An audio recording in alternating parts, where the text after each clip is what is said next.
Boa noite, queridos. Graça e paz. Alegria estar aqui. E antes de qualquer coisa, deixa eu dizer algo para vocês. Essa saudação, graça e paz, que era a saudação utilizada pelos apóstolos, ela é a maneira mais resumida e objetiva de pregarmos o evangelho uns aos outros e de reafirmarmos a verdade do evangelho. Por quê? Porque o primeiro efeito da queda foi o homem estabelecer conflito pleno. Então, após o pecado, o homem entrou em conflito com Deus, com o próximo, consigo mesmo e com a criação.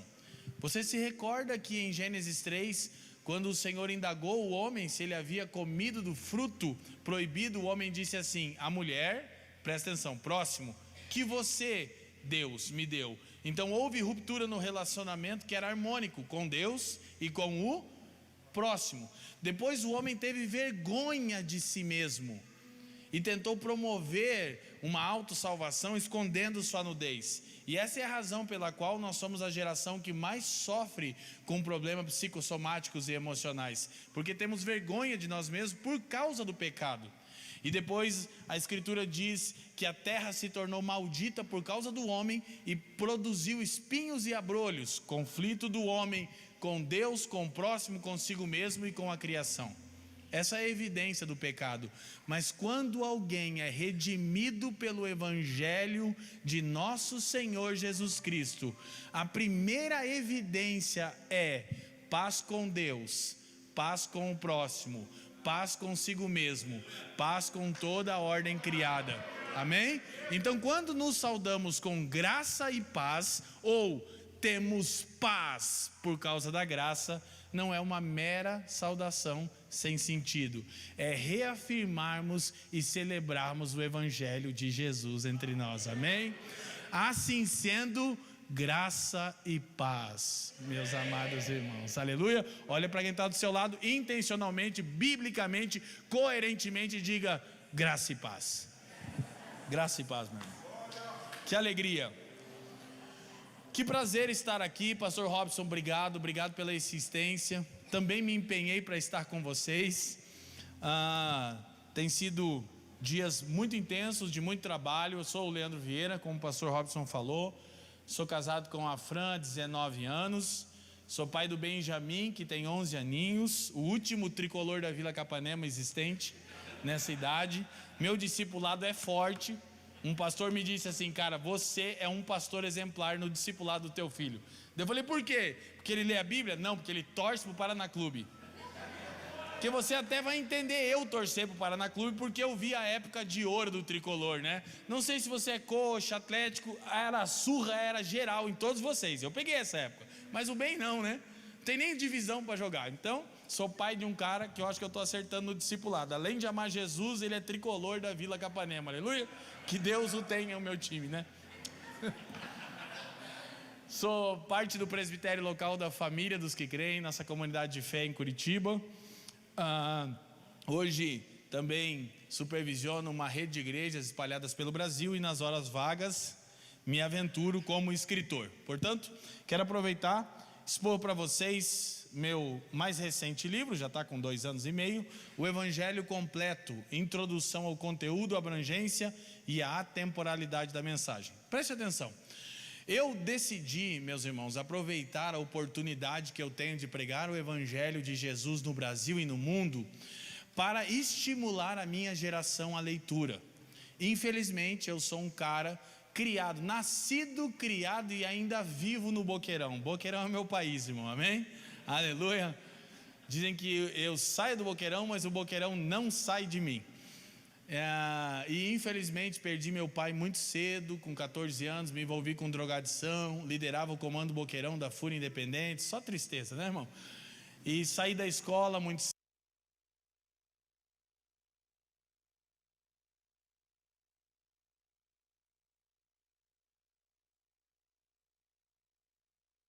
De Deus pela palavra de Deus primeiramente, amém? E comecei a me dedicar à leitura. Eu que nunca tinha lido nenhum livro na minha vida, fui me dedicando, e hoje tenho de alguma maneira ajudado, né, a Igreja do Senhor em várias partes do mundo, oferecendo boa literatura, e esse livro nasceu depois de 20 anos de ministério, servindo ao Senhor, e ele tem o intuito de te ajudar a entender a mensagem central das Escrituras, que é o Evangelho. Não vou falar muito dele agora, porque eu vou arranhar um pouquinho do assunto aqui no sermão, mas basicamente eu tomei 3 expressões do Novo Testamento, eu vou dizer e você repete: Evangelho da Graça, Evangelho do Reino, Evangelho Eterno. Então não são 3 evangelhos, um evangelho, 3 capítulos, ok? Essas expressões encontradas no Novo Testamento, elas traduzem os principais capítulos do Evangelho. O Evangelho da Graça nos ensina como Deus salva. O Evangelho do Reino nos ensina por que Deus salva. E o Evangelho Eterno nos ensina o que Deus salva. Então, trabalhei a teologia bíblica do Evangelho na primeira sessão. E na segunda falei do desafio de vivermos o Evangelho em uma época chamada pós-modernidade. Então é extremamente urgente nós termos uma cosmovisão de mundo cristã, ver o mundo a partir do Evangelho, amém? Então eu tenho duas notícias, uma ruim e uma boa, né, como se diz. A boa é que foram já 10 mil exemplares desse livro, 17 países, eu jamais imaginaria isso, de verdade, não imaginava mesmo, Robson. Boa como essa é que alguns homens de Deus, como Luciano Subirá, Zaf Borba, Ademar de Campos, endossaram e acharam esse livro bom. Então se você não achar, não interessa para mim, glória a Deus. No mesmo dia, o pastor Ademar e o pastor Azaf Borba recomendaram meu livro. Zerei a vida, meu irmão. E se você fala, eu não sei quem é Ademar e Azaf, então você é um crente Nutella, tá atestado já. Se você não sabe, pede para sair, nós vamos olhar para você no final, tá bom? Mas a notícia ruim é que eu só tenho poucos exemplares ali, porque esgotou. E boa ainda que eu vou fazer um desconto especial para vocês hoje, para celebrar 8 anos com vocês. Agora deixa eu falar uma coisa, de verdade. Independente de você poder adquirir o livro hoje ou não, pela graça de Deus, eu não preciso vender livros para viver, ok? Eu vivo da palavra que o Senhor me deu. Mas deixa eu te estimular uma coisa, dedique-se à leitura. Por favor, primeiro, ame a palavra de Deus. Gente, nós precisamos nos voltar para as Escrituras, amém? Depois, leia boa teologia. Meu livro tem 84 obras no final, te recomendando para desdobrar os assuntos que você deseja crescer. E lembre-se, eu tenho a 7ª série, e eu estudei no Vitor Ferreira do Amaral, lá no Carmo. Alguém conhece, perto do Meia Lua? Já ouviram falar? Olha lá. Sabe qual era o slogan do meu colégio? Vitor Ferreira do Amaral: entrar burro e sair marginal. Foi uma profecia que se cumpriu na minha vida, inclusive. Mas depois Cristo me alcançou, aleluia. Posso ouvir um amém aí, irmão? Depois de você dedicar tempo exclusivamente à palavra de Deus, à boa teologia, dedique tempo a ler literaturas da sua área profissional ou da área profissional que você deseja seguir. Depois, dedique tempo lendo ficção. Quando você quiser desligar um pouco a sua mente do estresse e da ansiedade, não abra o TikTok. Abra uma literatura de ficção. Vai ler C.S. Lewis, vai ler Tolkien, vai ler Harry Potter. Glória a Deus. Vai ler ficção. Depois de ler ficção, leia romance. Glória a Deus. Que coisa boa. E depois, se sobrar tempo, você dá uma olhada no teu Instagram para saber o que está acontecendo lá e descobrir que não vale de nada perder tempo em rede social. Aleluia. Glória a Deus. Eu tinha uma conta grande no Instagram, né, com 100 e poucas mil pessoas, fui hackeado, deram o golpe. Aí meu filho ficou muito chateado porque eu não corri atrás. Eu dei graças a Deus que me hackearam, porque é menos pessoas me enchendo o saco no Instagram, né? Aí meu filho falou: pai, você não vai fazer nada? Teu Instagram é 100 e poucas mil pessoas. Eu falei: filho, ter seguidores no Instagram e curtida no Facebook é tão valioso quanto ganhar dinheirinho no banco imobiliário. É de mentirinha. Amém? Não viva a sua vida a partir dessas coisas. Dedique tempo ao Senhor, à sua palavra e a boas literaturas. Amém? Então lá no final, quem quiser, tem pouquinhos exemplares lá, eu ainda dou uma dedicatória. Não autógrafo, porque autógrafo é coisa de famoso e a gente é irmão da dedicatória, né? Glória a Deus, gente. Pastor, até que hora eu tenho? Não. À vontade não. É um perigo. Ó, irmão, eu tinha uma viagem importante amanhã. Eu decidi ficar aqui com vocês hoje. Eu tô sentindo que eu amo vocês, né? Então, vamos valorizar, né, irmão? Vamos valorizar. Minha esposa está feliz que eu não vou viajar, vou passar o fim de semana em casa, ela até me liberou hoje. Gente, eu quero conversar com vocês um pouco sobre a natureza e vocação da igreja. Para isso eu quero que possamos ir a Efésios capítulo 1. Eu dei um trabalho para o time de mídia, eu mandei um slide para eles lá agora, para eles fazerem um milagre. Está dando certo o milagre aí ou não? Mais ou menos, mas se não der, nós vamos caminhando aqui. Porque eu tenho alguns slides que talvez me ajudem. Mas primeiro vamos, Efésios capítulo 1, verso 1, a escritura diz assim, nós vamos ler de maneira aqui bem dinâmica, mas o texto é extenso. Paulo, apóstolo de Jesus Cristo pela vontade de Deus, aos santos que estão em Almirante Tamandaré, fiéis em Cristo Jesus, a vós, graça e paz, da parte de Deus, nosso Pai, e do Senhor Jesus Cristo. Bendito o Deus e Pai de nosso Senhor Jesus Cristo, o qual nos abençoou com todas as bênçãos espirituais nos lugares celestiais em Cristo. Eu vou ler essa versão aqui para não confundir, vai lá. 4. Assim como nos escolheu nele antes da fundação do mundo. Peraí, volta, eu esqueci uma coisa. Quando eu parar, você lê a palavra, porque depois eu vou utilizar ela. Assim como nos nele antes da fundação do mundo, para sermos santos e irrepreensíveis perante ele, e em amor nos predestinou para ele,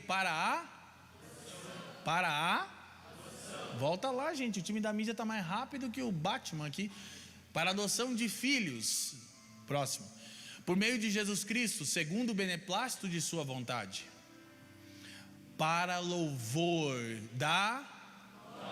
de sua, que ele nos concedeu gratuitamente no amado. 7, pode baixar um pouquinho o meu microfone que eu já vou começar a gritar. No qual temos a redenção, pelo seu sangue, a remissão dos pecados, segundo a riqueza da sua graça, que Deus derramou abundantemente sobre nós em toda sabedoria e prudência, desvendando-nos o mistério da sua vontade, segundo o seu beneplácito que propusera em Cristo, de fazer convergir nele, na dispensação da plenitude dos tempos, todas as coisas, tanto as do céu como as da terra. Nele, digo, no qual fomos também feitos herança, predestinados segundo o propósito daquele que faz todas as coisas conforme o conselho da sua vontade, a fim de sermos para, todo o texto, nós, os que de antemão esperamos em Cristo, em quem também vós, depois que ouvistes a palavra da verdade, o evangelho da vossa salvação, tendo nele também crido, fostes com o Santo Espírito da promessa, o qual é o penhor da nossa herança, até o resgate da sua propriedade em, todo o texto, louvor da sua glória. 15. Por isso também eu, tendo ouvido a fé que há entre vós do Senhor Jesus e o amor para com todos os santos, não cesso de dar graças por vós, fazendo menção de vós nas minhas orações, para que o Deus de nosso Senhor Jesus Cristo, Pai da glória, vos conceda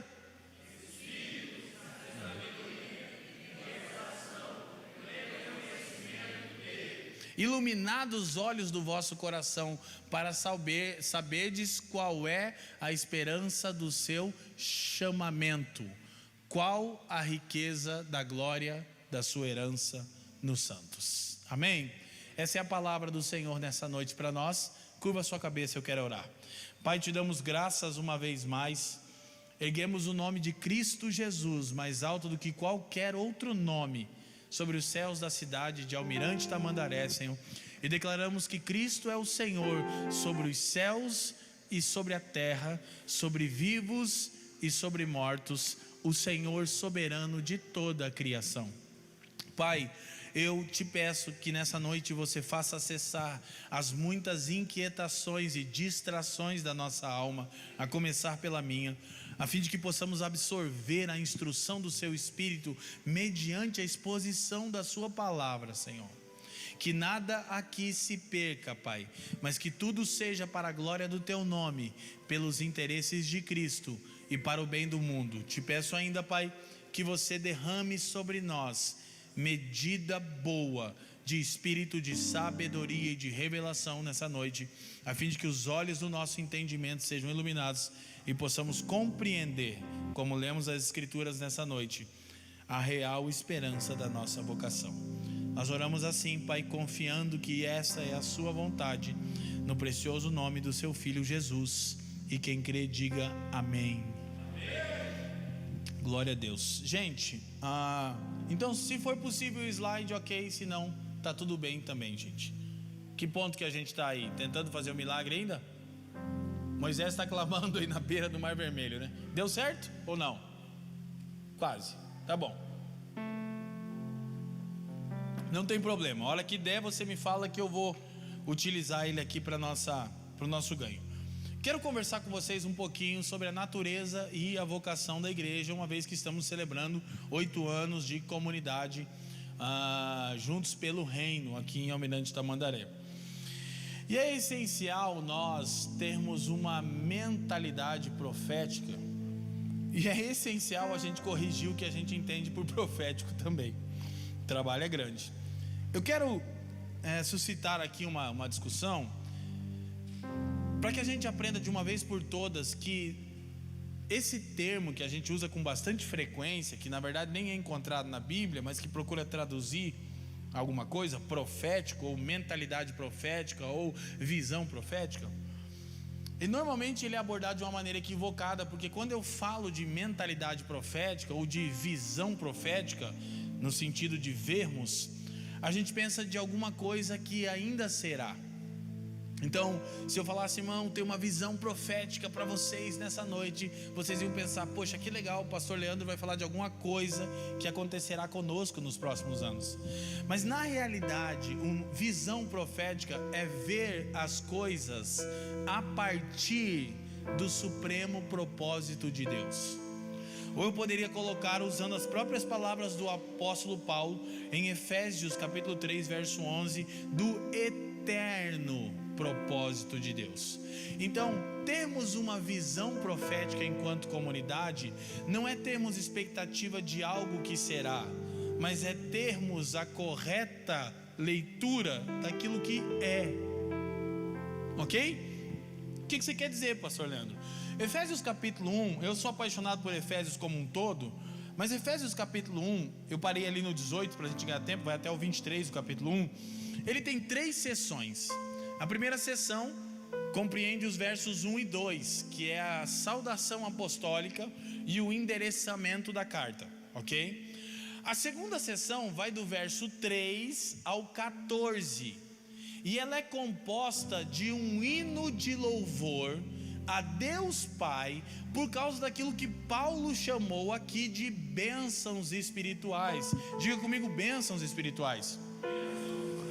Então ele, quando vai endereçar a carta aos santos que estavam em Éfeso e que estão em Almirante Tamandaré, ele explode em louvores a Deus Pai, não por causa daquilo que um dia seria, mas por causa daquilo que os santos redimidos, a igreja do Cordeiro, é. E isso faz toda a diferença para uma vida cristã saudável. Termos visão profética é vermos a coisa a partir de uma perspectiva eterna, daquilo que Deus diz que é. E Deus não tem expectativa alguma, Deus tem vontade. Inclusive a palavra vontade, gente, vai aparecer 5 vezes aqui no capítulo 1 de Efésios. E o termo grego que Paulo usa, se traduzido literalmente, vontade é aquilo que Deus desejou e portanto decretou que seja feito. Então vontade não é como assim, a gente está aqui numa sexta-feira, 9h20 da noite, talvez já começou, ou talvez vai começar, alguns entre nós terem uma vontade de uma pizza. Falar, eu queria tanto comer uma pizza hoje, aleluia. É de Deus, é profético. A gente começa a ter uma vontade de um lanche, sexta-feira, tal, aquela coisa toda. Mas talvez você não sabe se vai dar para comer essa pizza, porque depende de que hora que o pregador termina, se as coisas vão estar abertas, se você vai achar alguém para rachar aí, né, a pizza, aquela coisa toda. Não é isso que Paulo quer dizer quando se refere ao fato de o pai ter uma vontade. Ele não está dizendo que Deus tem uma expectativa, ele está dizendo que Deus tem decretos. Isso muda tudo. Então, o anseio de Deus por todas as escrituras é redimir um povo para si. Deus tem essa vontade soberana de chamar o seu povo para desfrutar da relação de comunhão que a Santa Trindade tem de uma eternidade a outra. Então, visão profética não é falar daquilo que será, talvez, quem sabe, quem dera. Não, é ver as coisas a partir daquilo que elas são, dentro do eterno propósito de Deus. Ok? Então, recapitulando, a primeira sessão, saudação apostólica, endereçamento da carta, verso 1 e 2. Segunda sessão, um hino de louvor, versos 3 ao 14, por causa das bênçãos espirituais, o pacote completo da redenção. Terceira sessão, verso 15 a 23, uma oração de intercessão. Eu pedi para vocês lerem pelo menos 5 vezes, ok? E Paulo faz, pelo menos, você pode abordar esse texto de uma maneira diferente que eu estou abordando, ok? Não tem problema, não estou tentando esgotar o assunto, mas eu gosto de ver 5 bênçãos espirituais aqui nesse texto, que falam da natureza do povo redimido, da igreja. Quem me entende, levanta a mão e diz amém. Não precisa gritar, tá, irmão? Só falar amém. Então os irmãos que eles querem ser tão participativos, né, que eles assustam o pregador, não precisa. Então Paulo, olha aí, os caras conseguiram o mistério lá, que bonito. Olha, eu fiz essa logo aqui, eu estou aprendendo a mexer no Canva lá, o nosso time me ajuda, gente. Ficou legal, né? Olha aí, a igreja, natureza e vocação. Então, de certa maneira eu quero, antes de a gente entrar nos slides, eu vou ver quais slides eu vou usar ou não. Eu quero primeiro assentar algumas verdades no nosso coração a partir das escrituras para aqueles que estão em Cristo, ok?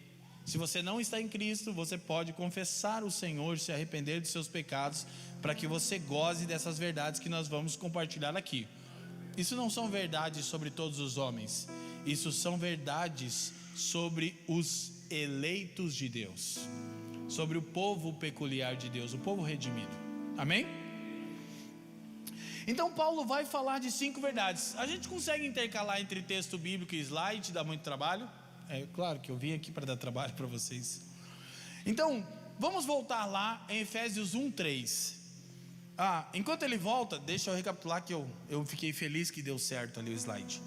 Primeira sessão, saudação e endereçamento da carta, verso 1 e 2. Segunda sessão, hino de louvor ao Deus Pai por causa das bênçãos espirituais, verso 3 ao 14.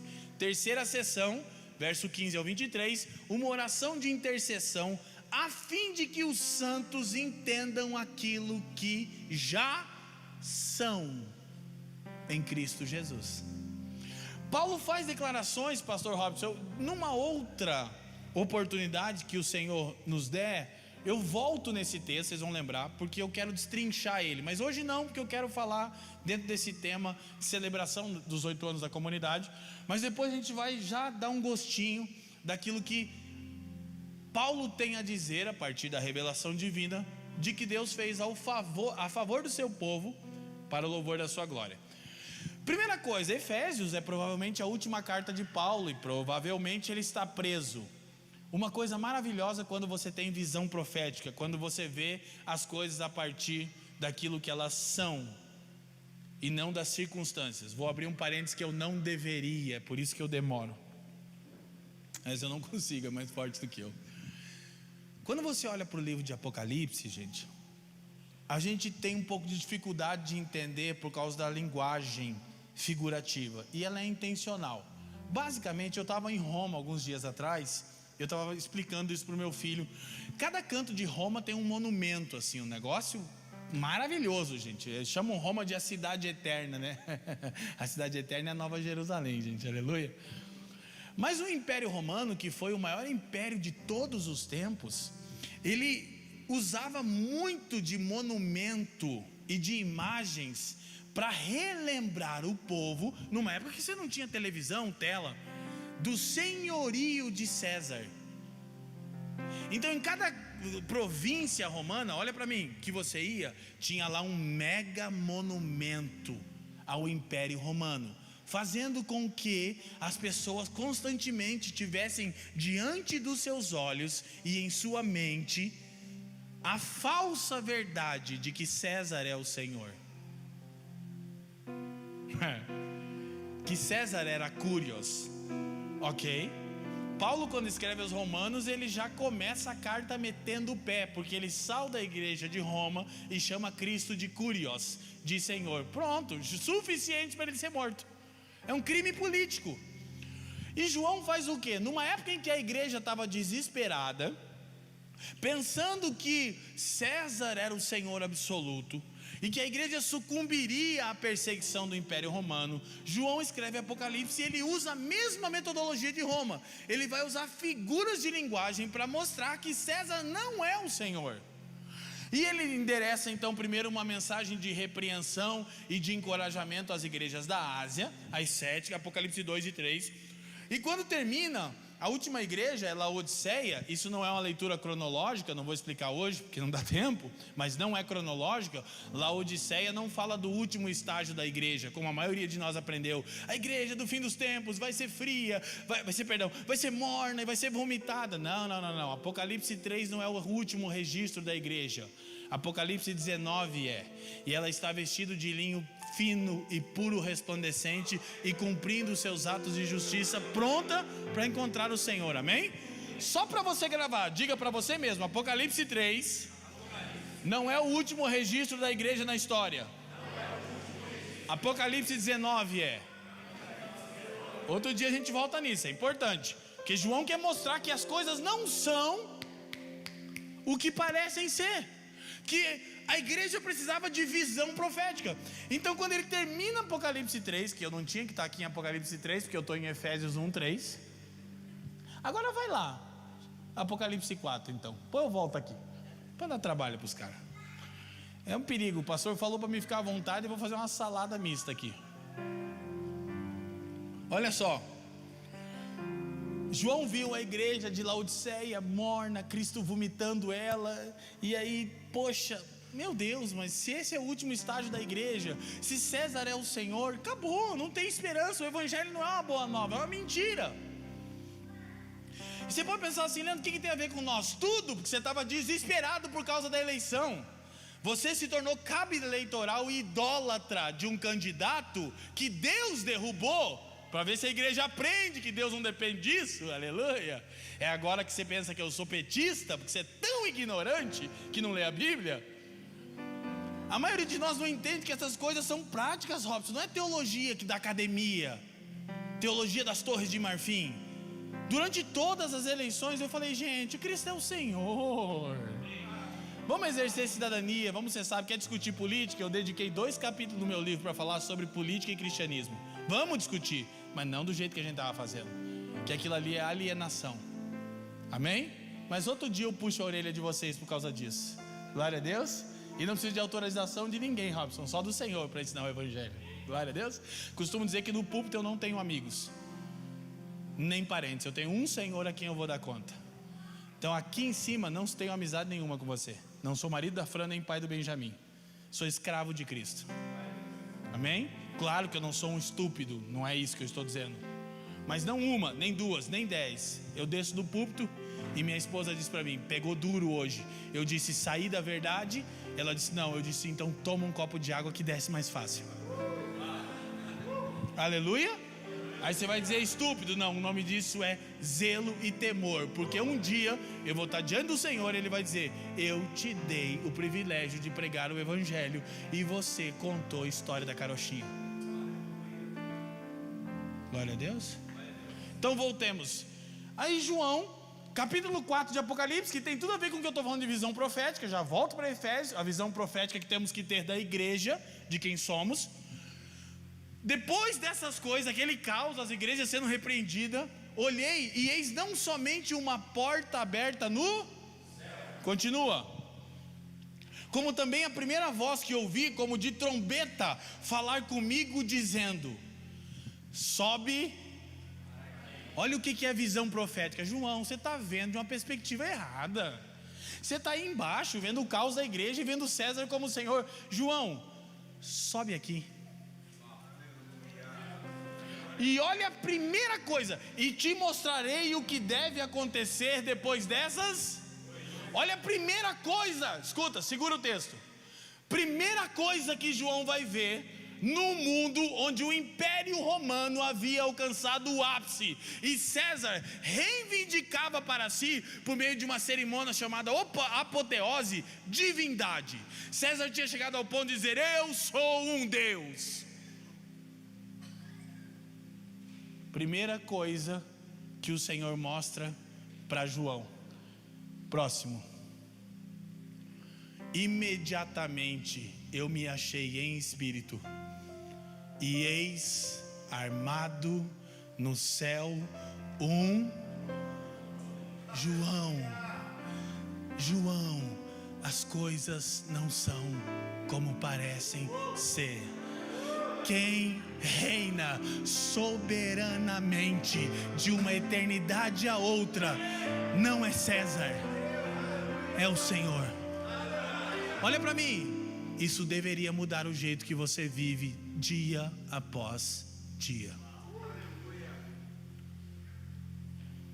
Você não deveria ter gastado 1 minuto ansioso pelas eleições, porque no céu há um trono. Isso é ser alienado. Olha, não fala bobagem para mim. Quer discutir política? Eu te falei, compra o livro, vamos discutir política à luz do Evangelho. Tem muito na história da igreja, não essa patifaria que a gente fez, Robson.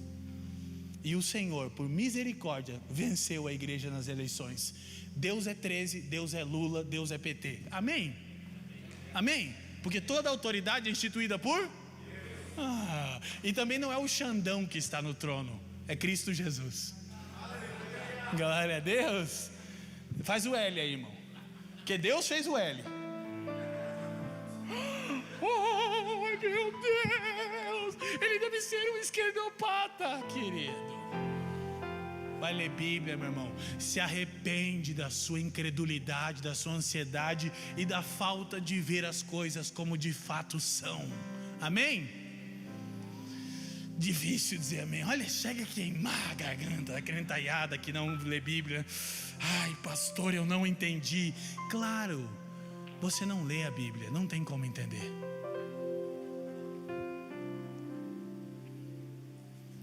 Glória a Deus. E no trono alguém sentado. Vamos só ler a descrição para te encorajar. Próximo.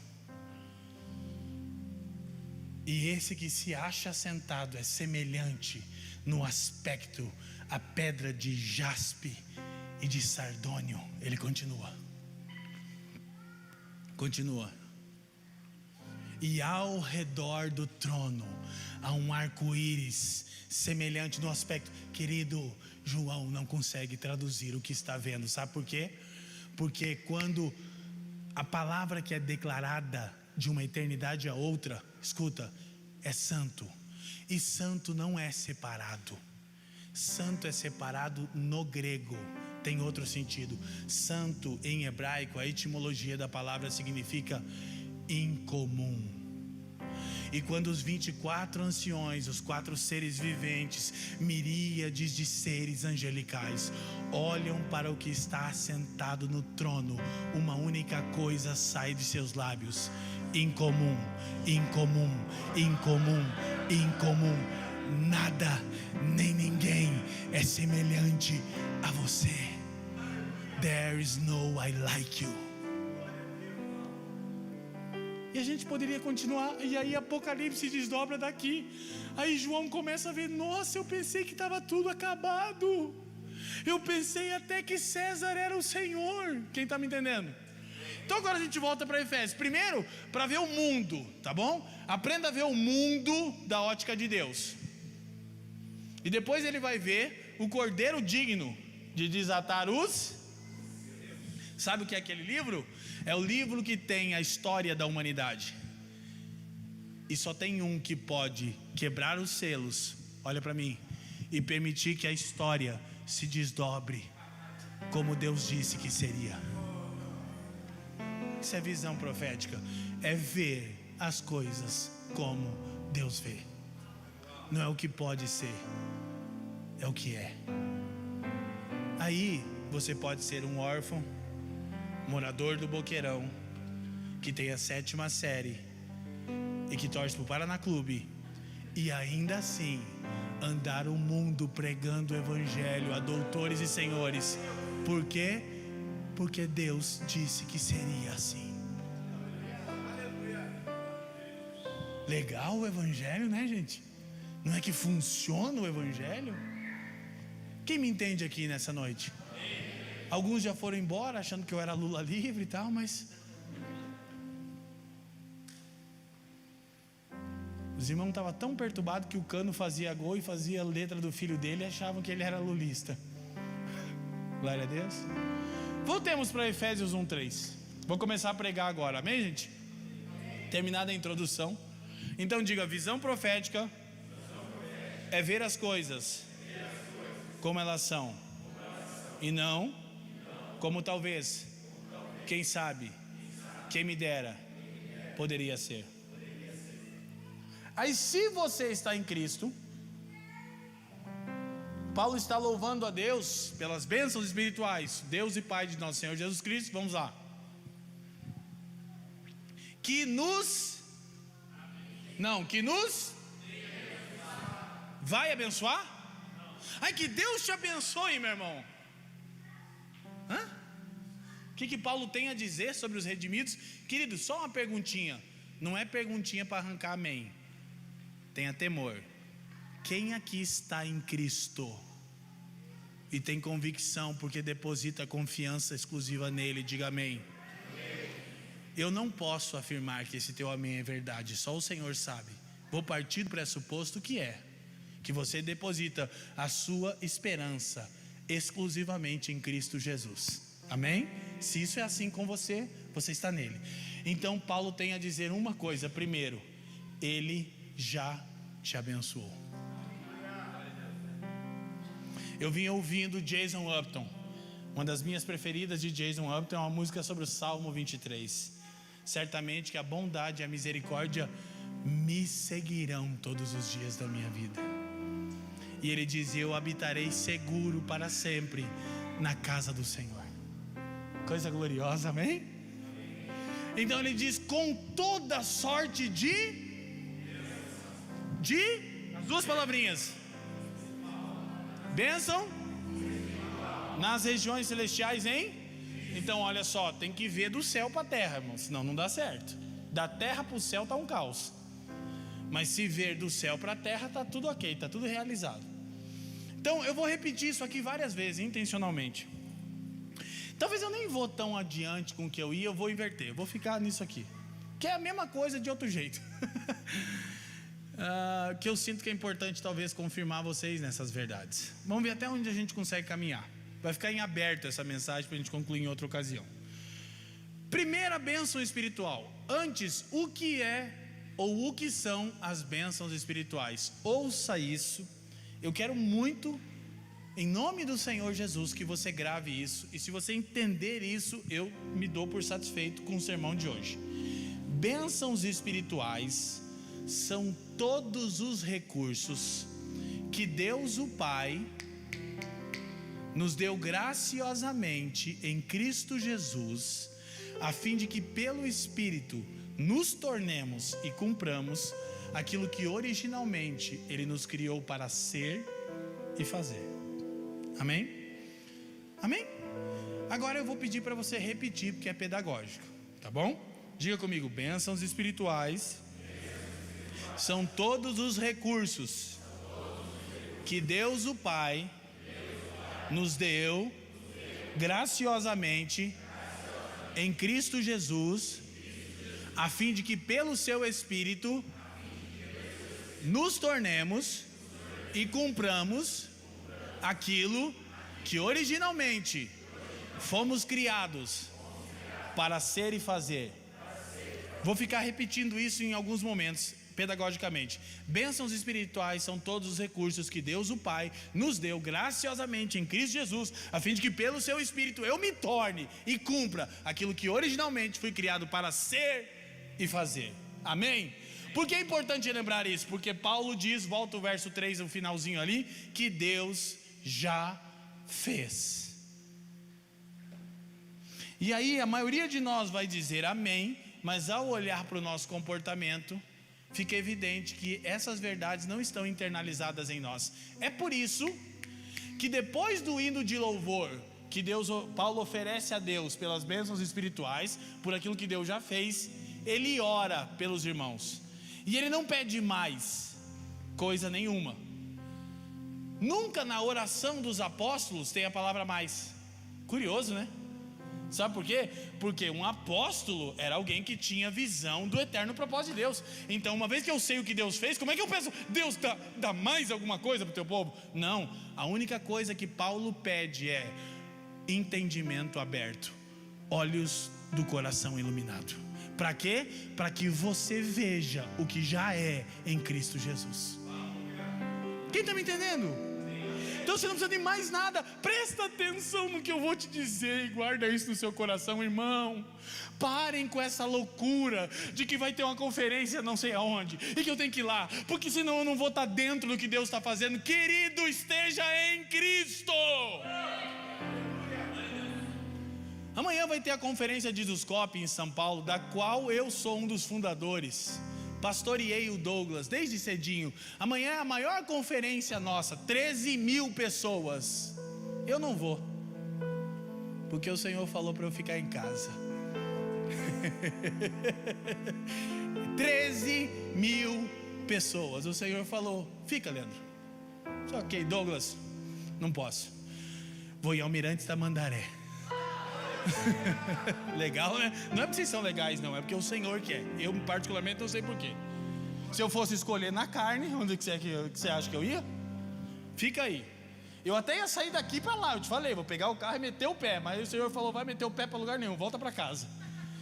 Escuta, não tem nada que você está perdendo e que você tem que comprar um curso. Não quer dizer que você não vai investir no seu crescimento. Para de ser tosco. Mas você não está perdendo. Ai, aquela conferência, aquele pregador que eu gosto, aquela bandinha evangélica que cobra 30 mil reais para tocar num culto e diz que é por Senhor. Querido, bendito Deus e Pai de nosso Senhor Jesus Cristo, que já nos abençoou. Aí não quer dizer que eu não valorizo o que esse irmão tem, não confunda. Mas aí eu não crio subterfúgios. Basta estarmos em comunhão e o Senhor realiza toda a sua vontade em Almirante Tamandaré ou lá em São José dos Campos, e que assim seja. A nossa geração vive tão inquieta que toda hora tem uma conferência, um profeta, um pregador, uma mensagem que eu não ouvi. Leia a sua Bíblia. Amém. Glória a Deus. Aleluia. Aí eu preciso seguir aquele cara. Eu não sei porque não me convidam tanto mais para as conferências.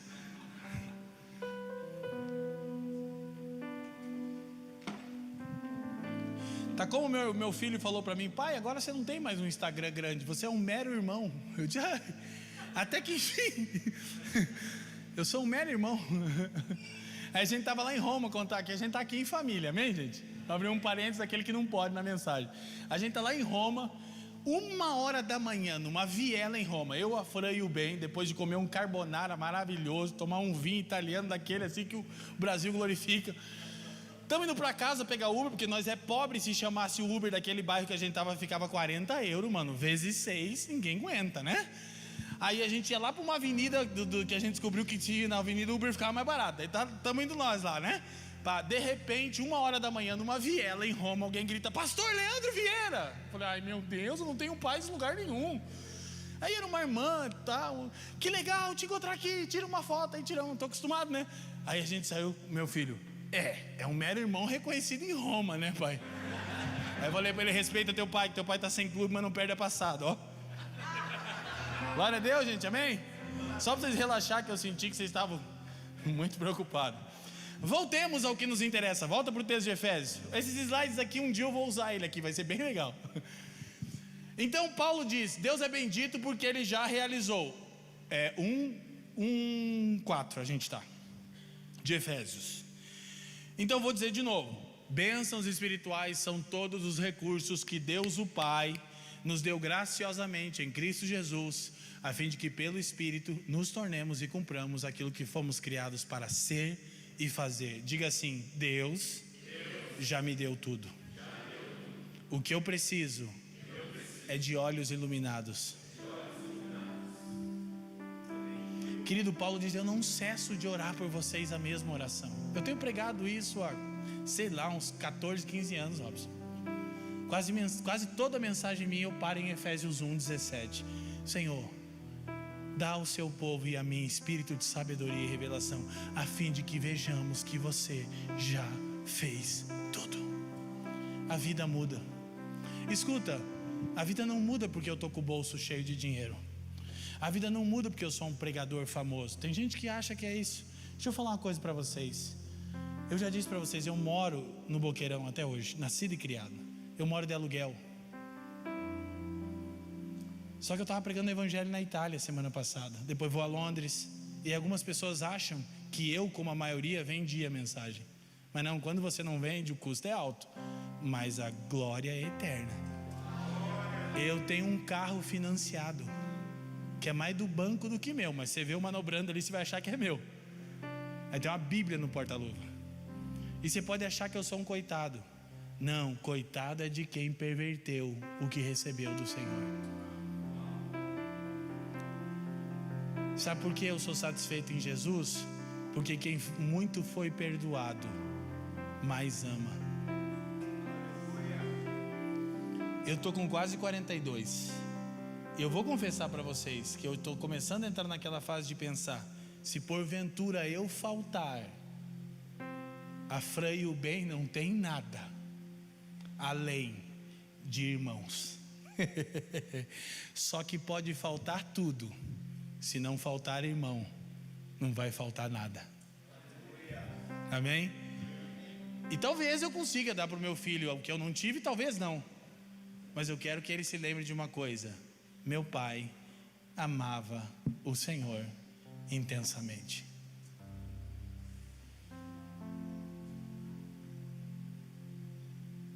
Amém? Essa é a obstinação do meu coração. Naquele dia eu vi: bem está, servo bom e fiel. Foste fiel no pouco, entra na alegria do teu Senhor. Meu Deus, você imagina eu, ó, que é isso? Eu queria jogar bola, né? Como todo moleque. Eu desci na Itália agora. Olha, gente, Jesus, os irmãos não me tenham por arrogante, pelo amor de Deus, gente. Acho que está claro que eu sou um irmão, um mero irmão. Mas eu fui para a Itália porque eu pastorei um rapaz que está jogando no Cagliari, que está na Série A do italiano. E aí eu fui descer em Roma, né? Ia ficar 3 dias em Roma. Falou: eu vou pedir para um amigo meu te receber. Meu filho, como qualquer garoto de 11 anos, está apaixonado por futebol, né? Porque não tem o Paraná, ele fica vendo Champions League. Aí ele falou: meu amigo vai pegar vocês no aeroporto aí, vai botar um motorista dele. Eu falei: quem que é teu amigo? É o Felipe Anderson da Lazio, que jogava com o Neymar. Daí meu filho: o que, pai? Eu disse: valoriza teu pai, rapaz. Gente, coisa que é simples, sabe por quê? Porque não é o Felipe Anderson da Lazio, é o irmão Felipe, que Deus alcançou, que não pôde me encontrar, pediu perdão, sabe por quê? Porque tinha jogo da Champions. Eu falei: tá perdoado. Pastor, não vou poder te receber porque tem jogo da Champions, mas o meu motorista e o meu carro e a camisa autografada para o bem está aí. Isso é igreja, irmão. E meu filho todo, eu falei: filho, menos, lembre-se que é por causa do evangelho. Mas claro que o pai desce aqui no aeroporto aqui, né? Taca em mim que Deus quer me usar hoje. Glória a Deus. Na próxima a gente vai ter um futebolzinho com a galera e eu vou ensinar uma arte pra piazada. A esses tempos que eu não posso perder, vou contar pra vocês aqui, ó. Tem uma versão minha com a Fran e uma sem a Fran. Se você quiser uma mensagem mais decente, chama a Fran. Se vier só eu, é assim. Primeira bênção espiritual, das 5. A gente vai olhar elas de maneira pragmática e em outra ocasião vai aprofundar à medida que o Senhor nos permita. Paulo disse: Deus é bendito porque nos deu as bênçãos espirituais, os recursos para sermos e fazermos o que Ele nos criou para ser e fazer. E a primeira coisa que Ele fez foi Primeira bênção espiritual, diga comigo, eleição. Aí ele diz assim, ó: antes da fundação do mundo. Visão profética. Eu não sei se você crê na Bíblia. Quem aqui é nascido e criado em Almirante Tamandaré e nunca saiu daqui? De verdade, levanta a mão.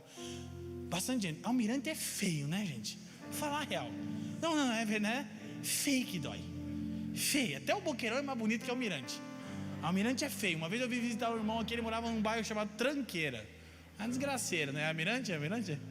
Não é? O Alisson, eles conhecem, é uma desgraça. O Waze se perdeu, eu entrei num morro. É uma desgraça. Eu moro lá na quebrada do Alto Boqueirão. É quebrada, mas tá melhorzinho lá agora. Escuta. De verdade, se você entende o Evangelho, você acabou de entender uma coisa que deveria ser suficiente para te libertar da necessidade de aprovação alheia. Porque você, nascido e criado numa cidade de região metropolitana, talvez num bairro simples, acabou de ouvir que o soberano criador do universo escolheu exatamente você, exatamente onde você está, antes da fundação do mundo. Gente, se isso não é só uma empolgação, mas é algo que desce no nosso homem interior, e é por isso que Paulo ora depois de declarar o que somos, porque Paulo está mais ou menos assim. É como eu vou terminar essa mensagem. Bom, eu ensinei a verdade, são verdades altas, gloriosas, celestiais sobre aquilo que já somos em Cristo, mas eu sinto que os irmãos não vão entender tão facilmente, então eu vou orar sempre, não para que eles recebam mais, mas para que os olhos deles sejam abertos. Quem está me entendendo? Primeira bênção espiritual é a eleição. A verdade de que Deus nos escolheu. E uma coisa maravilhosa a ser lembrada é que Deus não sofre transtorno de bipolaridade. Ele não escolhe alguém hoje e amanhã o rejeita. E isso muda tudo. Quem está me entendendo? Eu explico isso no livro. E no começo da minha caminhada eu aprendi que dependia de mim a salvação. Não no começo, as pessoas dizem, não, salvação não é por obras, é só você crer em Jesus. Eu falei, então eu criei, mas agora você tem que se manter salvo. Eu não consigo. Aí eu entrava no jejum, nós ia lá para o zoológico. Não sei se vocês sabem que lá no zoológico de Curitiba vai um povo orar lá, maluco lá. Eu entramava no jejum, Robson, para me manter salvo. Jejuava 21 dias naquele mato, mas mesmo no jejum eu pecava, eu perdi a salvação. Ai meu Deus, vou para o inferno. Aí e corre para cá e corre para lá, até que um dia o Senhor iluminou os meus olhos e disse: eu não sou bipolar. Eu não te escolhi porque havia algum mérito ou virtude em você. O mesmo Paulo aos Romanos diz que Deus prova o seu amor para conosco. Escuta, Romanos 5:8. Deus, sabe por quê? Porque você duvida. Quase todos os dias você duvida, porque a verdade da eleição, deixa o texto bíblico ali, seus miseráveis. A verdade da eleição, ela é tão escandalosa, e ela é tão fora daquilo que faz sentido, que você diz, não pode ser. Não faz sentido. E quem disse que faz sentido? Quem foi que disse? Eu abro o 3º capítulo do meu livro explicando a eleição com uma frase de Charles Haddon Spurgeon, o príncipe dos pregadores.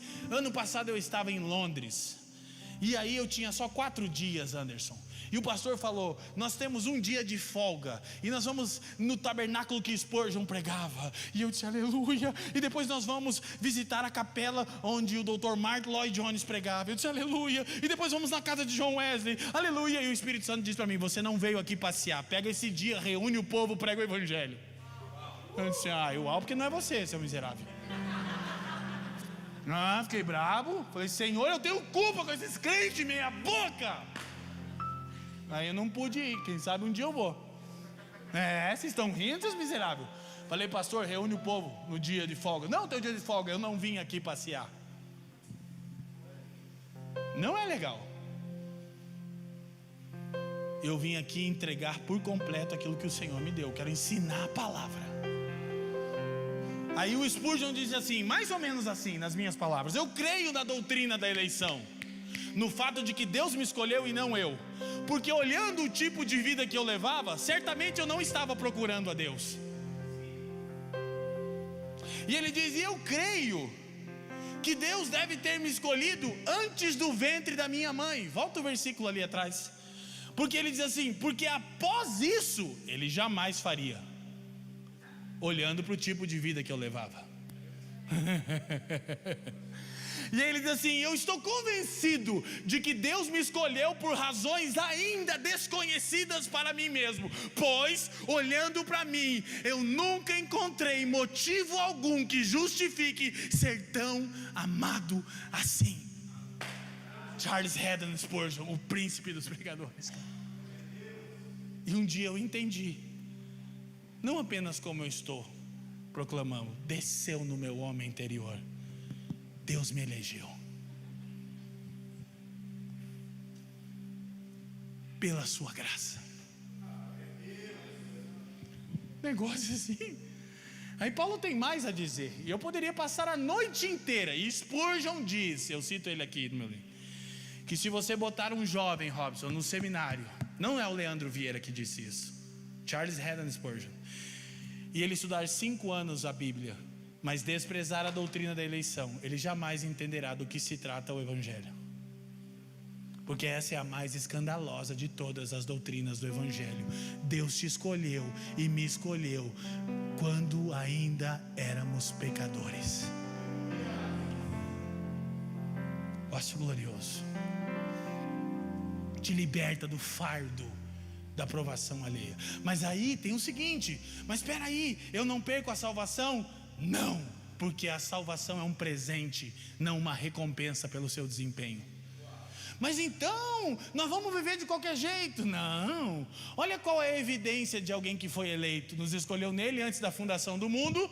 Continua o versículo. Olha a evidência de que alguém foi salvo, de que alguém foi escolhido por Deus. Continua o versículo, gente. Vai dar tudo certo. Vai. Mas é o... para sermos santos e perante Ele em... Qual é a evidência de que você é eleito? Que você está crescendo em santidade, que você está se tornando irrepreensível, que o amor de Deus abunda em você. Ouçam, meus irmãos, embora a santidade nunca será plena nessa vida, só quando Cristo vier e transformar esse corpo mortal em incorruptível, como diz Paulo aos Coríntios no capítulo 15, é que a santidade vai ser plena.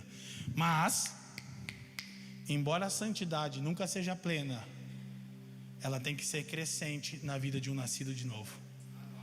Porque se você não está progredindo, por menor que sejam os seus passos, não há certeza de que você esteja em Jesus. Não torça a Bíblia à sua prática. Eleitos são santos. Aleluia. Segunda bênção espiritual. Continua o verso.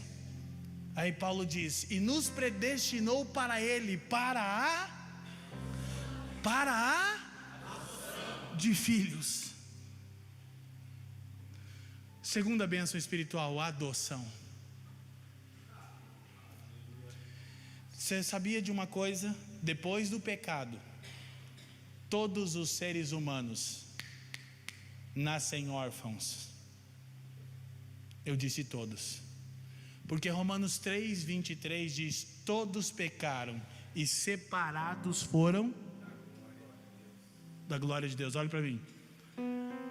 Todo ser humano, até que o Evangelho o alcance, lida com o espírito de orfandade.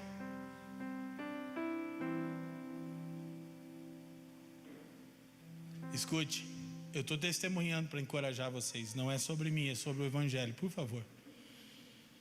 Mas eu já estava caminhando no Evangelho há um tempo, mas eu não gozava do entendimento. Volta ao versículo anterior ali, a parte anterior, primeira parte do 5, da adoção. E quando eu casei, 19 anos atrás, eu lembro de no chuveiro ter chorado escondido. Cabra macho não chora, eu tinha aprendido com meu pai.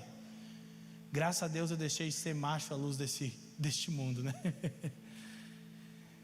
E eu estava chorando muito, Robson, no chuveiro. E eu estava pensando assim: Senhor, por que meu pai não podia estar aqui hoje? E não era legal. Eu estava ruim, porque meu pai não ia entrar comigo. E eu lembro de o Espírito Santo falar no meu homem interior: mas o pai está aqui. E naquela época havia uma canção do pastor Antônio Cirilo, que eu ouvia ela todos os dias em oração: tua presença é real. E aí eu liguei para quem ia tocar e disse: eu quero mudar uma coisa na cerimônia. Ele disse o que? Eu disse: eu quero entrar com a canção que afirma que a presença de Deus é real. Pastor William caminha comigo hoje, um cara que eu discipulei, um pastorzaço do Senhor, tecladista de mão cheia, começou: tua presença é real. Nem tenta alcançar meu tom, que nem o Miguel alcança. E mais do que só falar para vocês, quando as portas da igreja se abriram, Robson, uma convicção batizava o meu homem interior: eu estou com você todos os dias. Escuta, deixa eu te falar uma coisa. Olha que loucura. Eu vou fazer uma piadinha. O mínimo, eu disse o quê? O que um cristão tem. Olha o mínimo. É a certeza de que Ele está conosco todos os dias, até a consumação dos séculos. É o mínimo, irmão. Aí, como que eu não me sinto jogador caro, gente? Eu já desço na Europa já achando que eu sou Haaland. Falando: não, eu estou jogando muito, metendo gol no time de Jesus. E aí você começa a ser livre do espírito de rejeição, que você está dizendo amém. Mas cara, você posta e reposta, irmã, menina, 20 vezes a mesma foto e troca um filtro, porque você quer ser aceita. Só que você está ouvindo o Evangelho, mas ele entra no seu coração. Martinho Lutero, o grande reformador, disse: o trabalho do pregador é levar o Evangelho da palavra de Deus aos ouvidos, mas somente o Espírito Santo pode levar o Evangelho dos ouvidos para o coração do público. E é por isso que Paulo ora quando termina de dizer o que somos em Deus. E é por isso que eu vou orar, não uma nova oração, a de Paulo: Senhor, abra os nossos olhos. Porque quando nós compreendemos essas verdades, somos livres da rejeição. O espírito de adoção, diz Paulo aos Gálatas, pelo qual clamamos: Abba, Pai. Gente, eu me acho especial demais, cara. Logo eu que andava em delitos e pecados, justo eu, o líder do comando boqueirão da Fúria Independente. O Evangelho é uma coisa gloriosa.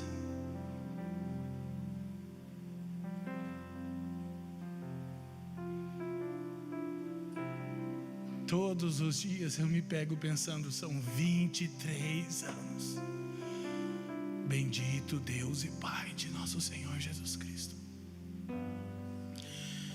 E andando no Brasil e o mundo, Robson, meu coração se angustia de ver que o povo de Deus não compreende o que Ele já fez. E estamos sempre como as duas filhas, pastora, da sanguessuga de Provérbios 30, a saber, eu estou sempre pensando: Senhor, gasta-me por completo. No ano de 2001, eu, um cara com alguns meses de convertido, Fui convidado para ir numa conferência na primeira igreja do Evangelho Quadrangular, com uns caras dos Estados Unidos que estavam vivendo uma coisa que eles chamavam de avivamento. Eu não sabia bem o que era. Eu só era um neófito na fé e eu queria estar onde estava rolando as coisas. E Deus é misericordioso. E eu me lembro de ir no meio de 6.000 pessoas, meu brother. Eu era o primeiro a chegar na primeira igreja do Evangelho Quadrangular, Alberto Foloni, no Juvevê. Eu ajudava os diáconos a arrumar as cadeiras, Robson, e sentava no primeiro banco, como esse irmão está aqui. E um dia, Randy Clark, um homem que Deus tem usado no planeta Terra, e eu já contei essa história para ele. Ele pegou uma nota de $100 e disse aqui assim: quem aqui quer ser gasto como essa nota, até o último centavo, para a glória de Deus, vem aqui. Antes que ele terminasse, eu me joguei de ponta naquele altar e falei: Senhor, gasta-me por completo para o seu louvor.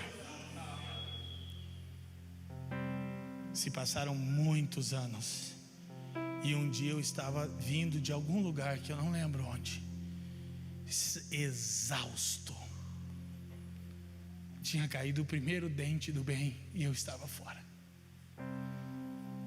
E eu reclinei a poltrona do avião e disse: Senhor, muito obrigado pelo privilégio de pregar o Evangelho, mas eu estou cansado.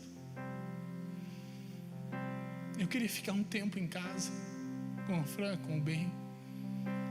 E eu reclinei a poltrona e eu tive a impressão do Senhor sentado do meu lado no avião. Eu não o vi, não tive esse privilégio, mas eu tinha certeza que Ele estava ali.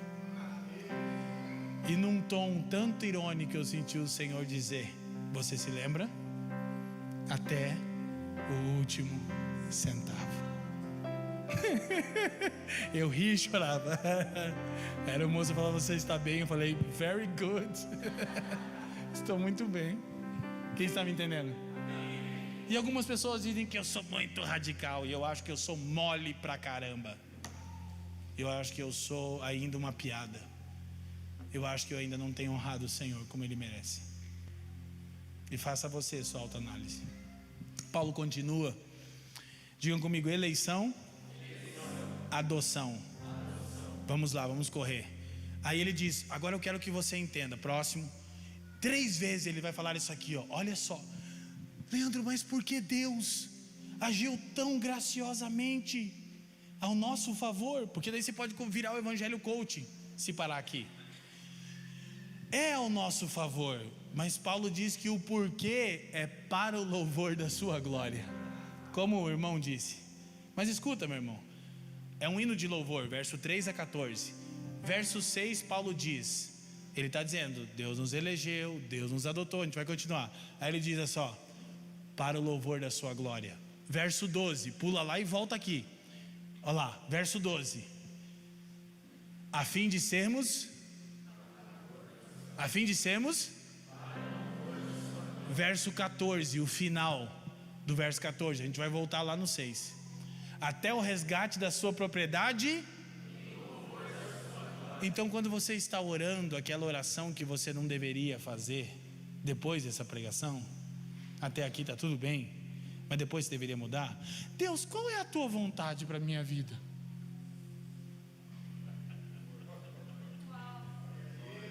É simples. Só que a gente assumiu um gnosticismo cristão. Não vou explicar isso, no livro eu falo disso. Isso agora a gente dormiria para aprender o que é gnosticismo. Mas aquela coisa de que a ideia... Olha para mim. Não dorme, para de conversar, que o pastor enxerga bem. Presta atenção. Aquela coisa de que a vontade de Deus é oculta não tem amparo bíblico. A vontade de Deus é um segredo revelado.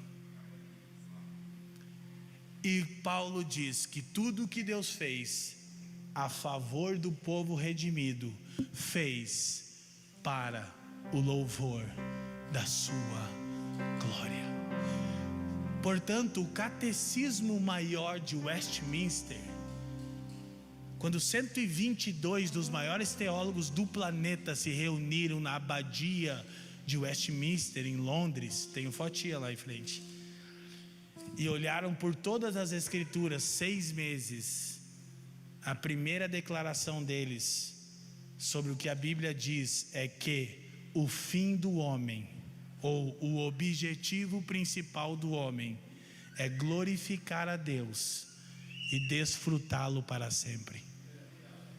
Então, quando você pergunta: Deus, a sua vontade é que eu faça biologia ou matemática? Olha para mim, Deus não tem uma opinião sobre isso.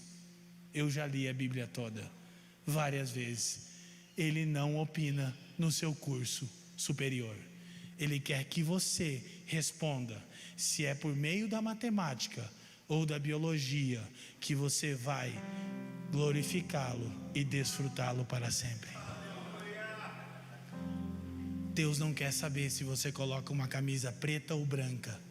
Ele quer que você saiba responder se a maneira com a qual você se veste é para o louvor da sua glória. Vigia aí, varão. Vigia aí, varoa.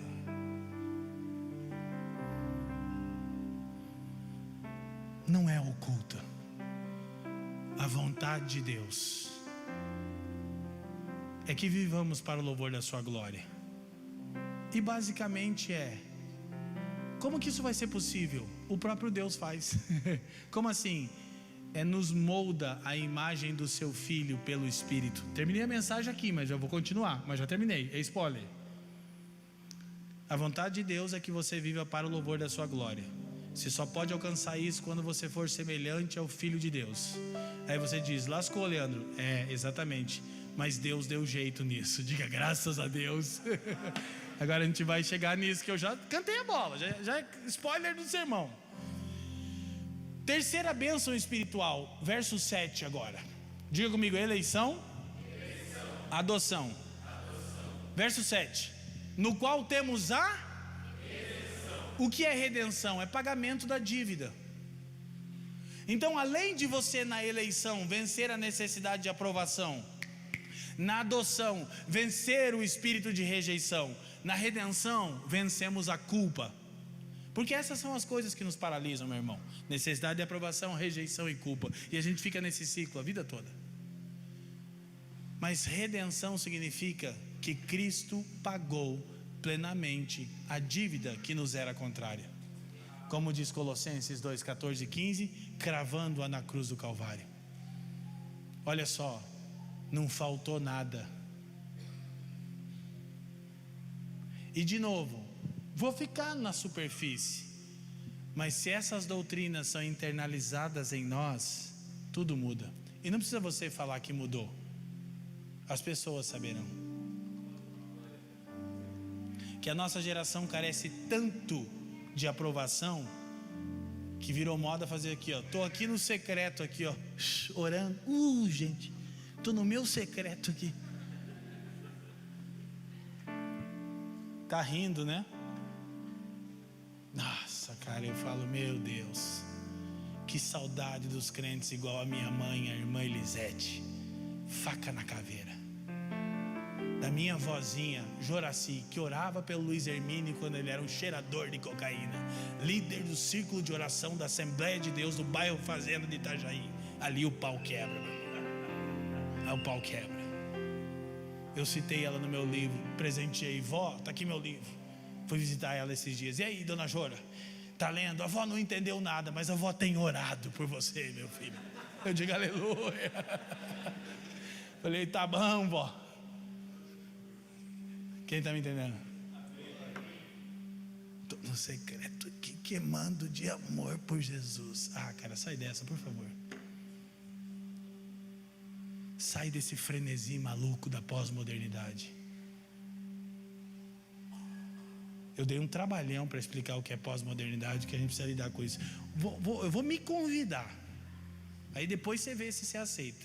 Eu venho aqui um dia de semana, que é o que eu tenho à noite, para reunir a garotada que está estudando, para explicar pós-modernidade e evangelho, beleza? Topou? Vocês topam? E nós vamos torar o pau de entender o que é niilismo, existencialismo. Bagulho louco. Quem quer Sartre, Simone de Beauvoir, precisamos saber desse bagulho aí. Mas deixa isso para outro dia. Redenção. Então, olha só, presta atenção, diga comigo: Deus me elegeu, me adotou, me redimiu, para o louvor da sua glória e para me revelar a sua vontade, que é me moldar a imagem do seu Filho, a fim de que eu viva para o louvor da sua glória, porque dele, por ele, por meio dele e para ele. É isso que Paulo quer dizer. Porque fica num negócio de que volta para Deus. Agora eu vou te falar uma coisa absurda, daquelas bem absurdas, porque algumas pessoas acham que Deus é um psicopata narcisista, porque eu estou falando que Ele quer que você viva para o louvor da glória dEle, e você fica achando que Deus estava lá meio down, meio emo no céu. Ai, ninguém me ama, ninguém me quer, eu vou fazer esse povo ruim, feioso, pecador para me adorar. Querido, sua Bíblia diz que de uma eternidade a outra Ele recebe adoração perfeita. Há seres no céu que você chamaria de demônio se encontrasse na tua casa de madrugada. Sabia? E sabe o que isso significa? João, olha para mim, para de conversar. João quer dizer que nós não entendemos nada sobre o céu ainda, porque ele fala que ao redor do trono de Deus tem uns bichos que parecem diabo. Você fala que é bonito, mas se você estivesse indo no banheiro 3 horas da manhã, apertadinho, tudo escuro, e trombasse um dos 4 seres viventes na tua sala, você ia dizer: sai de ré, Satã! E é um ser que reflete quem Deus é. O que João quer dizer? Você não tem a mínima ideia de como as coisas são lá em cima. Baixa a bola. Quem está me entendendo? Então, isto posto, Deus recebe adoração plena. Não é que Ele não tinha adoração, e não é que Ele não era amado, porque é um amor santo que envolve a Santíssima Trindade, de maneira que o bispo de Hipona, Agostinho, disse que é uma dança eterna de amor mútuo. Um negócio louco demais. O Pai ama o Filho, que ama o Espírito, que ama o Pai, que ama... Não tinha falta de amor e adoração. A loucura do Evangelho é que Deus criou e redime um povo e chama esse povo, que se chama igreja, para participar dessa dança gloriosa. Nossa, para desfrutar do mesmo tipo de comunhão que a Trindade desfruta. Meu Deus, prateleira de cima, meu irmão. Não sei, não conseguiria traduzir nada. Canção nenhuma traduz isso, pregação nenhuma traduz isso. E olha para mim, se isso te dá sono, muito provavelmente seus olhos não foram abertos. Não é que o pregador é ruim, embora seja ruim, mas se o Evangelho não aquece o teu coração, meu irmão, arrependa-se hoje, seja humilde, diga: Senhor, não, de verdade, sem ofensa, diga: Senhor, eu estou morto, um freezer, uma geladeira indiferente, e os meus dedos coçam para olhar o WhatsApp e o Instagram enquanto sua palavra é lida. Salva-me, Senhor, eu sou uma mentira. E quem sabe você seja salvo hoje, você que está há anos na igreja. Porque eu não posso crer que o Evangelho não cativa. Eu poderia entrar madrugada adentro, expondo o Evangelho de Jesus Cristo.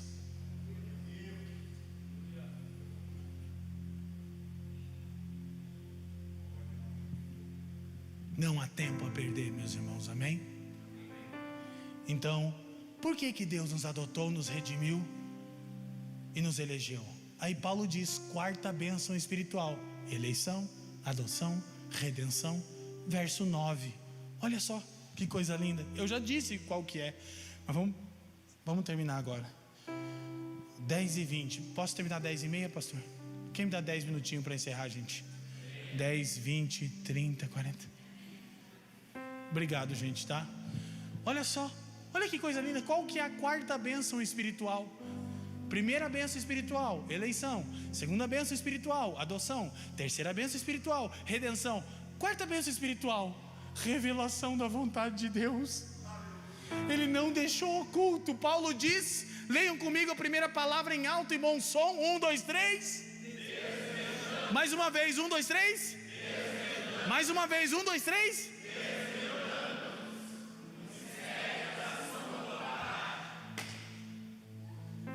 Deus revela a tua vontade. Ai, meu Deus do céu. Fica esperto, irmão. Revela a tua vontade, Deus. Já fez. Devolve. Revela a tua vontade, Deus. Revela a tua vontade, Senhor. Pega, Senhor. Deus, eu não conheço a tua vontade. Não, fica tranquilo, serve. Deus, eu quero saber o que tu queres para mim. Fica calmo. Tudo bem, graça e paz, irmão. Socorro, gente. E se ele ensina um ex-dependente químico que estudou no Vitor do Amaral, que tem a 7ª série, que mora no Boqueirão de aluguel e que torce pro tricolor da Vila Capanema, que Deus o tenha, ele pode ensinar qualquer um que de fato deseja aprender, meu irmão. Você não tem, é que eu sou muito simples, querido. Quando Deus levanta caras como eu, você fica numa situação bem complicada. Meu amigo Davi Lago, quem conhece? Estava na Record ontem, bagulho louco. Ele endossou a parte de política do meu livro, porque o Davi é faca na bota, nosso irmão. Ele fica no meu pé. Vieira, para de falar que você tem a 7ª série. Vamos lá, termina aí, faz o Enem. Nós conseguimos até diploma de doutor em divindade para você. Eu falei, não, Davi. Porque é muito bom que tenha irmãos como você. Mas é tão bom ter irmãos como eu. Porque se eu tivesse 10 diplomas, eu poderia. Esses dias meu filho chegou para mim e falou assim: ele está na 6ª série, já passou faz 3 meses, entrou na 7ª já, que é ano que vem. Ele disse: pai, tem uma coisa para te falar. Eu lá no meu escritório falei: o quê? Te alcancei. Aí eu só fiz assim, ó. Eu estava mergulhado nos meus livros, teologia, filosofia. Eu só empurrei minha cadeira para trás. O que foi? Ele falou: brincadeira. Porque ele sabe que o pai dele ama as escrituras e que o pai dele lê coisas que ele não entendia. Porque, pai, por que você estuda isso? Não serve de nada para você. Filho, o pai estuda filosofia porque a geração do pai precisa que o pai faça isso. Mas para você nunca ninguém vai te reconhecer. Não precisa, eu quero traduzir o evangelho para eles, filho. É um saco, dá sono, eu odeio. Mas eu fui chamado. Não a Bíblia, filosofia. Eu odeio ler Simone de Beauvoir. Eu odeio ler Albert Camus. Aí você, quem são? Fica tranquilo, seu filho vai estudar eles no Enem. Zika vírus, né, irmão? Deixa eu subir aqui. Se eu levar um pacote, eu vou pôr chip feios agora. Graças a Deus não foi. Vamos terminar, amém? Deus do céu, povo mole. Você falou que o povo aqui era juntos pelo reino, sei lá o que e tal. Você sabe quanto que deu da minha casa até aqui? 40 km, meu irmão. Você me ajuda aí, deixa eu pregar mais 5 minutos pelo menos. Deus já revelou, hoje não. Deus já revelou o mistério da sua vontade. Eu já disse qual é a vontade de Deus. É que vivamos para... Vamos, me ajuda. Vivamos para o louvor. É que vivamos para... Isso só será possível quando andarmos nos passos do seu filho primogênito, amém? Deu ruim, porque olhando para você e para mim, nós estamos longe de andar como o nosso Senhor andou. Mas calma, tem a 5ª bênção espiritual. Diga graças a Deus mais uma vez. Graças a Deus mais uma vez. Isso, porque é por isso que Paulo explode em louvor quando pensa no que Deus já fez. Ele não consegue. Olha só, pessoas de revelação são pessoas que têm os lábios cheios de louvores e não de murmuração. Elas não estão toda hora dizendo para Deus: ai Deus, se você mudasse meu emprego, ai Deus, se você me desse aquela casa, ai Deus, se você me desse esse namorado, ai Deus. Não, elas não estão tentando dizer para Deus que Ele não sabe fazer o trabalho dele direito. Pessoas que têm os olhos iluminados, elas estão dizendo: graças a Deus por Jesus Cristo. Aleluia. Coisa boa, meu irmão. Eu me lembro da minha avózinha, eu sempre conto isso para ela, conto isso no Brasil e no mundo para honrá-la. A dona Joraci, com as escrituras abertas. Minha mãe está herdando o legado dele. Minha mãe é profeta violenta. Traz minha mãe para falar as mulheres, para você ver a pancadaria aí. Você nunca mais me convida. É de verdade, pastor. Estou falando, nunca mais me chama. Não me chama nunca, daí você vai conhecer um crente de verdade, né? Eu estou me esforçando.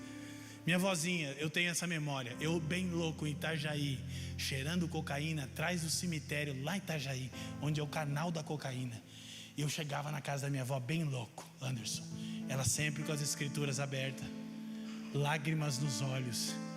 E ela cantava um antigo cântico que dizia: porventura lhes faltou alguma coisa? A pergunta que Jesus fez aos discípulos quando enviou: nada, disseram eles. Eu tenho essa imagem viva na minha mente de alguém que era espancada pelo marido e que é uma coluna de oração. Se botar tudo nós junto, tenho dúvida. Eu aprendi o evangelho do chão da vida. Jesus estava me preparando. Inclusive, torcer para o Paraná já é preparar o cara. Frustração é uma coisa que me acompanha. Glória a Deus, irmão. Qual a vontade de Deus? Que vivamos para o louvor da sua glória. Como diz o catecismo de Westminster, o fim principal do homem é glorificar a Deus e gozá-lo para sempre. Mas isso é possível se formos moldados à imagem de Jesus. Quinta bênção espiritual. Antes de mudar, diga comigo: eleição, adoção, redenção, revelação da vontade de Deus. Quarta bênção espiritual. E a quinta, verso 13. Aí a gente vai terminar. Em quem também vós estáis, depois que ouvistes a palavra da verdade, o evangelho da vossa salvação. Olha só, você ouviu o evangelho da salvação? Já ouviu o evangelho da salvação? Ah, tem mais uma parte ali. E tendo nele também, aí tem que saber, né? Se você crê no evangelho da salvação. E talvez você pense que você tem que salvar a si mesmo, se manter salvo. Essas paradas loucas aí que dizem por aí. Olha só o que continua dizendo a Bíblia. Quinta bênção espiritual: fostes com o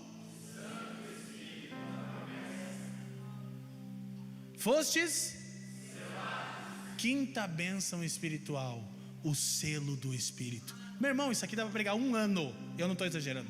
Um ano de série de mensagem, eu não termino de explicar as 5 bênçãos espirituais. O selo do Espírito.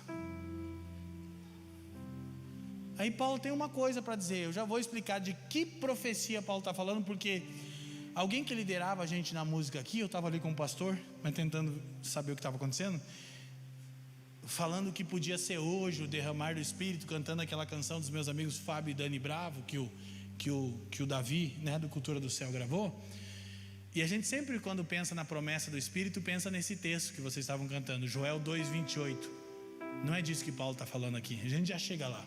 Mas escuta: fossem selados com o Espírito Santo da promessa. Olha o que Paulo tem a dizer sobre o selo do Espírito. Para que ele serve? Continua: o qual é o da nossa. Querido, você sabe o que é penhor? Não, você tem que saber, né? Porque uma tradução mais básica já ia explicar. Penhor é quando você dá algo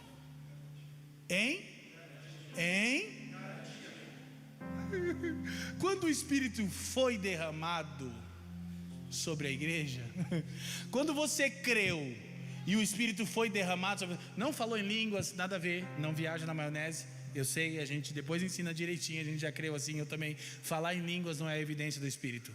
Evidência do Espírito é novo nascimento. Glória a Deus. A principal manifestação do Espírito Santo não são dons, profecias, milagres ou sinais. A principal manifestação do Espírito Santo é regenerar o coração de alguém e transformar essa pessoa à semelhança de Jesus. Ponto. Isso é doutrina neotestamentária. Com dom ou sem. Mas isso é um dom, né? Então é meu. Que é graça, né? Escuta. O qual é o penhor, a garantia. Presta atenção numa coisa, irmão. Você está em Cristo. Então ponto final. Por isso Paulo diz em Romanos 8, ele faz 3 declarações. Começo do capítulo: já não há condenação para os que estão.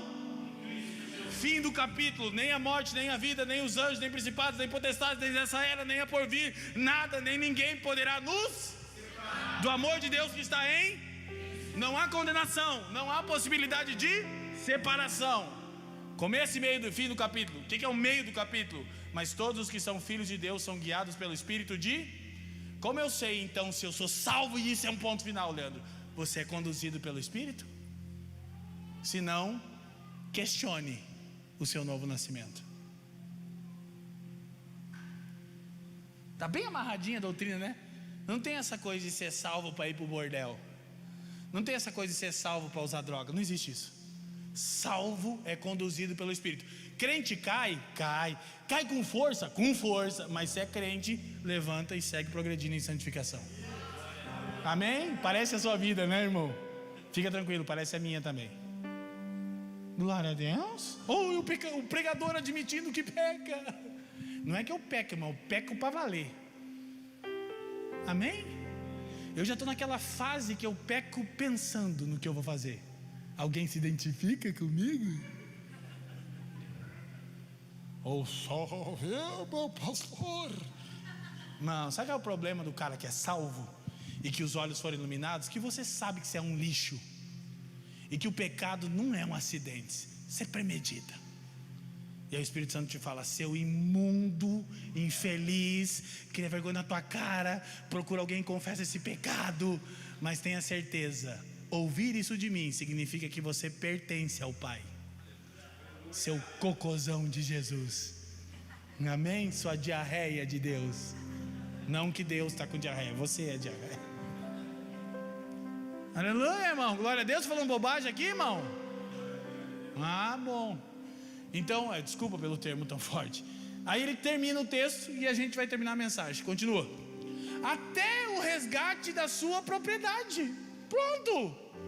Então o Espírito está derramado em nós até o resgate da propriedade. O penhor, a garantia. Jesus já está aqui, a evidência que vocês são meus. Eu não vos deixarei órfãos. Não faltou nada no que eu tinha que fazer. Agora tem uma coisa: acabou aqui, Leandro? Não acabou aqui. É aqui que começa a vida cristã. É por isso que Paulo diz lá em Filipenses, que eu não vou ler, e a gente vai terminar com a oração dele. Ele diz assim, irmãos, desenvolvei a vossa salvação com temor e tremor. Olha para mim, Filipenses 2:12. Paulo está dizendo: a salvação não é um fim em si mesmo, ela é o começo da sua jornada. Então primeiro eu preciso ter certeza que eu não vou perder isso, porque senão eu vou tentar salvar a minha vida toda hora. Mas Jesus diz que quem tentar salvar a sua vida, mas quem perder a vida, entregar ela por amor de Jesus, será por que você não encontra seu propósito de vida, que é para a glória de Deus? É que você está tentando se salvar, meu irmão. Quando você parar de tentar se salvar e entender que você se é que você está em Cristo, eu não sei, só Deus sabe, está feito. Agora começa a transformação. Aí a evidência é o Espírito Santo da promessa. E eu disse que o texto que Paulo usa em Efésios 3, olha para mim, último versículo que eu vou abrir. Paulo não está falando sobre Joel 2:28. Isso se cumpriu quando Pedro começou a pregar lá em Pentecostes. Ele falou, ele disse: irmãos, isso é o que foi dito pelo profeta Joel. Nos últimos dias derramarei do meu espírito sobre toda a carne. Aleluia. Pá, pum, pá, pum, pá, pá. Não é disso que Paulo está falando. Qual que é o sinal do Espírito em Atos? Olha que coisa doida, gente. O texto diz que eles estavam reunidos orando e de repente um som como de um vento.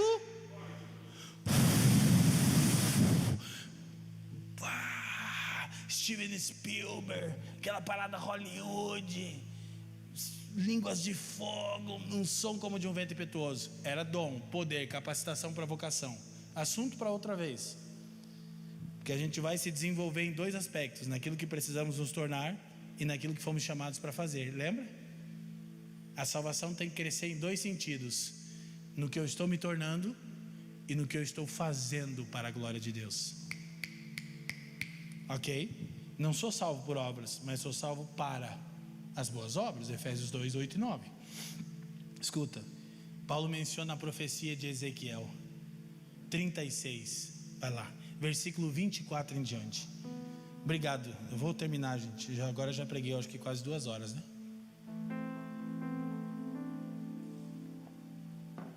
Ezequiel 36, 24. Olha que coisa linda. O povo de Deus está na Babilônia. Quem aqui está na Babilônia, diga amém. Ninguém? Eu estou na Babilônia, porque essa terra é estranha para mim. Você não aprendeu Bíblia, viu? Você fica ouvindo frase de efeito. Eu não, você está na Babilônia aqui. É por isso que lá em Apocalipse é que ela cai. Acorda, irmão. Babilônia é o sistema dessa era. Está todo mundo aqui em Babilônia, como o povo de Deus estava em Babilônia. Só que nós não somos de Babilônia. Aleluia. Portanto, não deveríamos viver como os babilônicos, né? Mas não é o que parece. Aí Israel está lá na Babilônia, espalhou todo mundo, pecaram contra Deus, papapá, papapu, e Deus diz: tomar-vos-ei de entre as nações. Vai, presta atenção, continua. E vos congregarei de todos os países e vos trarei para a vossa terra. Olha só, Israel e a igreja. Então aspergirei, leiam tudo para mim, e ficareis, escuta, ó, de todas as vossas e de todos os vossos ídolos vos segura. Olha para mim, sabe por que você não deveria ter pressa quando você está ouvindo o evangelho? Não é porque o pregador está com falta de falar. No caso esse aqui não está, prega mais do que aguenta. É porque a palavra te limpa. Jesus disse em João 15, 3, olha para mim a garotada, vai aos pouquinhos entendendo a palavra de Deus. Jesus disse assim: garotos, vocês já estão limpos pela palavra que eu vos tenho falado.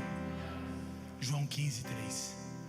Então quando é o evangelho, pastora, não baboseira de gente autocentrada, porque eu não estou falando do evangelho coach, esse não é nosso problema, esse é fácil. Eu estou falando daqueles que parecem ser, mas não são, que é tudo em torno deles, tudo é para eles.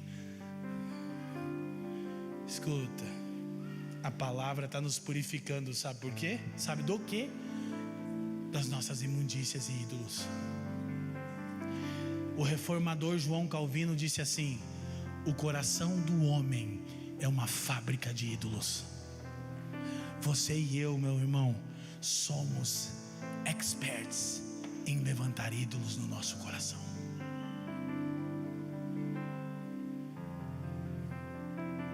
A gente é bom nisso. Por isso, olha para mim, você passa uma semana inteira correndo atrás do vento, internet porcaria, e 2 horas no domingo congregado, sendo que nem as 2 são pregação, quando muito é uma. E tem gente que acha muito e só lembra da sua Bíblia domingo, e você diz que é crente. Vocês me perdoem, meus irmãos, eu não consigo entender isso. Eu amo a palavra de Deus, meu irmão. Eu não sou massa de manobra de ninguém. O evangelho de Jesus me ilumina, Anderson. Eu ando pelo evangelho. Eu não tenho rabo preso com ninguém. Meu negócio é obedecer ao Senhor. Amém? Está faltando uns crentes de verdade. Estou sentindo falta da minha geração. Muito mole. Quero queimar, quero fritar. Queimar de pecado, de desejo de pegar a meninada, né? Sabe o que você devia fazer com o teu Instagram? Você jovem, olha aqui para mim. Nunca mais usá-lo. Aí você vai dizer que eu sou um fanático. Não, o seu Senhor disse assim, ó: se teu olho te faz pecar, se tua mão direita te faz pecar, sabe o que ele está dizendo? Trate o pecado de maneira radical. E sabe o que você não faz? Isso. Você brinca todo dia com o pecado. E aí não sabe porque tem uma vida miserável, que é uma droga.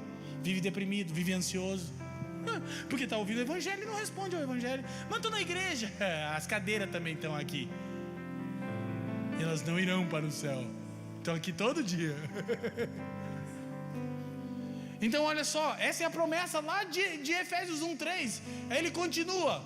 Lembra, Joel 2 é poder, é som de vento impetuoso. Olha lá: dar-vos-ei coração e porei dentro de vós espírito.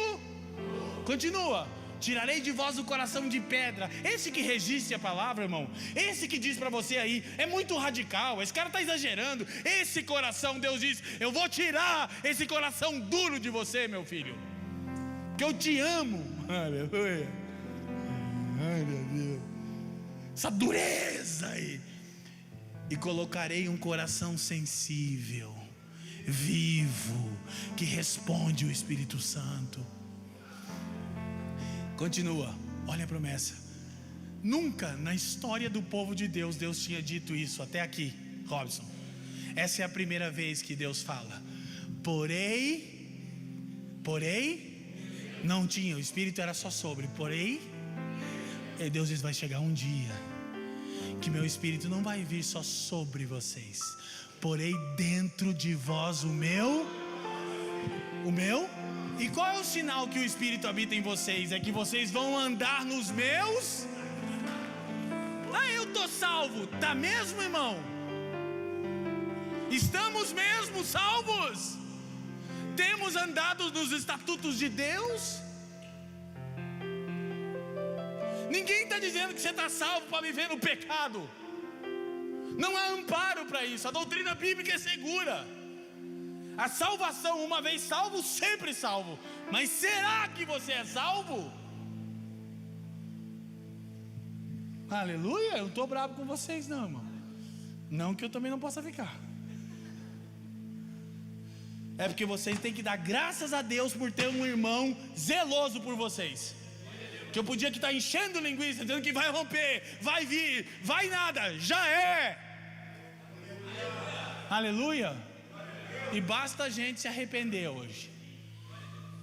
Basta a gente dizer: Senhor, tem misericórdia. Não é vocês, é a gente. Ajuda nós, Jesus, que nós precisamos. Glória a Deus, gente. Agora, onde que se cumpriu essa profecia?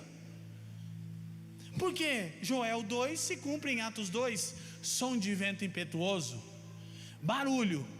Mas aonde que se cumpre Ezequiel 36? No relato do Novo Testamento. Se cumpre num texto que a maioria de nós não vê. João 20, 20. E agora acabou mesmo. Palavra de escoteiro. Eu não sou escoteiro, mas diz que escoteiro tem que ter palavra. Nunca fui, né? Não ia me aceitar no meio dos escoteiros. Eu era muito satânico, diabólico. Olha só, escuta. Jesus ressurreto aparece aos discípulos. Dizendo isso, ele mostra as mãos e o lado. Sou eu mesmo, aqui ó, tá furado. Alegraram-se, portanto, os discípulos ao verem o Senhor. Está ressurreto, olha só. Segura. Olha só, presta atenção. Joel 2 se cumpre em Atos. Ezequiel 36 se cumpre aqui. É dessa promessa do Espírito, não de poder. Paulo está falando de coração regenerado. Lá em Efésios, o selo. Alegraram-se, viram o Senhor, continua. Disse-lhe, pois, Jesus outra vez: ai, evangelho. Paz com Deus, paz com o próximo, paz consigo mesmo, paz com a criação. Ei, crente, não está certo você viver atribulado. Um crente vive em paz. E quando a situação é caótica, a paz de Deus excede o entendimento e as circunstâncias. Tá caos lá fora, mas aqui dentro eu sei que a grande promessa, tá tudo bem, eu não tenho um carro legal, talvez nem carro tenha, talvez eu nunca tenha uma casa própria, talvez eu nunca tenha um iPhone, tá tudo bem, tenho paz com Deus, paz com o próximo, paz comigo mesmo, paz com a criação, por causa do Evangelho de Jesus Cristo. Então não me falta nada, e qualquer lugar que eu chego, eu libero o que está dentro de mim, que é a realidade do reino dos céus, e digo paz. Que coisa, cara, que coisa maravilhosa. O mundo está atribulado. Olha só, aí Jesus disse: olha só, paz seja convosco. Olha agora, mano, segura, que coisa boa, vai. Assim como o Pai eu também vos. Vai rolar o envio agora, hein? Ele nem foram para o cenáculo, não tem som de vento impetuoso ainda, hein? Olha o que ele faz. E havendo dito isto, e disse: pergunta, não era em Atos 2 que eles tinham recebido o Espírito Santo? Vem fazer o que dei o homem. Calma. Antes disso, Jesus quer transformar quem você é. Antes do empoderamento para a vocação, Joel 2, Atos 2, tem que ter certeza que você converteu, irmão. Aí Jesus disse para Pedro: imagina, o Pedrão que fez o que fez, andou nas águas. Jesus vai dizer: agora você vai se converter. Quando ele disse a primeira vez, eu falei: eu estou ferrado, Jesus. E quando você converter agora, Pedro, agora você vai converter. Pedro fazia milagre, Pedro andava sobre as águas, Pedro curava enfermos. Jesus disse: não significa nada, Pedro, mas agora eu vou cumprir a promessa de meu Pai. Ainda não é poder já vem. Primeiro eu quero transformar o seu coração e te selar com o meu Espírito. E aí, uma vez que você é meu, aí sim eu posso te usar sem medo de te perder. Só que aqui é como a gente vai terminar agora. Não tem som de vento impetuoso, não tem barulho, não tem gritaria, não tem língua estranha, não tem nada disso que hipervalorizamos. Deveríamos valorizar os dons do Espírito, por favor, não torçam as minhas palavras, mas não hipervalorizá-los. Deveríamos valorizar alguém com o coração regenerado. E aí Jesus disse: olha só, escuta. Os discípulos viram Jesus curando o menino lunático com Satanás. Eles disseram assim: mestre, nos ensina a jejuar, porque nós queremos poder. Estou chapado, Jesus. É que eles viram que Jesus jejuava e tinha poder. Então como é que eu faço para ter esse poderzão e ter o ministériozão e ser o carão? Uma única vez Jesus disse assim: aprendei de mim. Era a principal lição. Aqui ninguém quer mais. Aqui é impopular, meu irmão. Aqui está fora de moda. Ele disse: eu não estou tão preocupado que você seja o tangedor profético do avivamento. Eu não estou tão preocupado que as pessoas falam: uau, hoje foi forte o culto.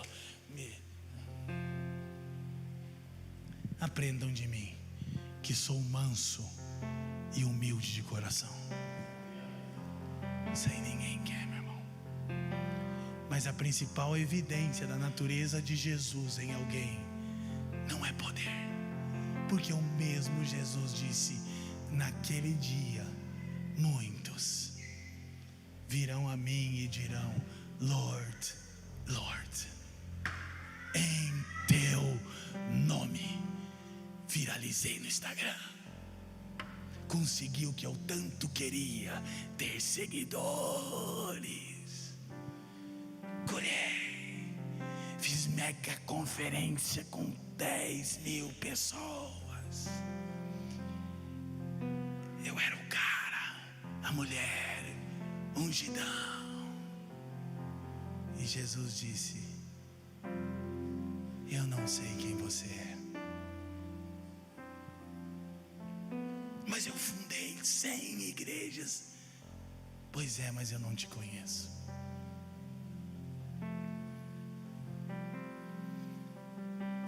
O nosso problema, pastor Robson, é valorizar aquilo que o Senhor não valoriza.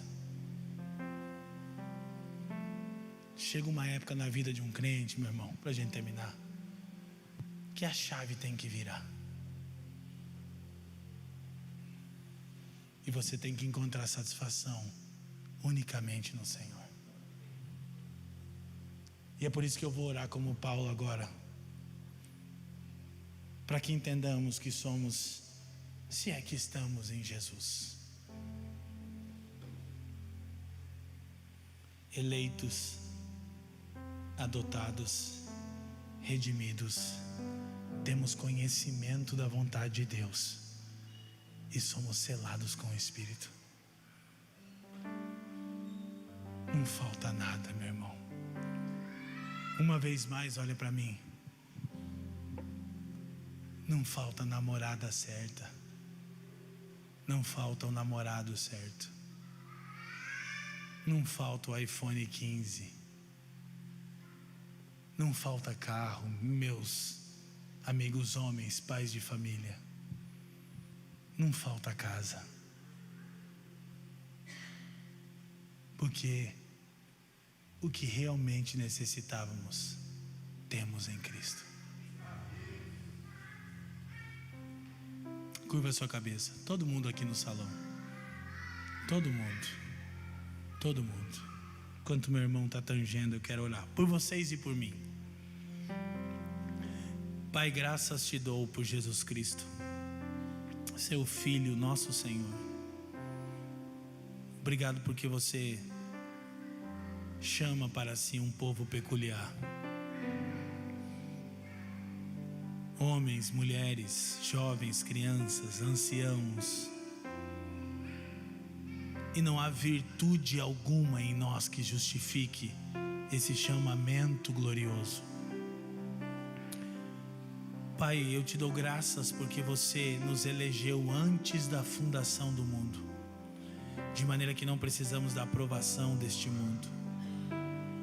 Te dou graças porque você nos adotou como filhos, de maneira que o espírito de rejeição não nos domina mais, Senhor.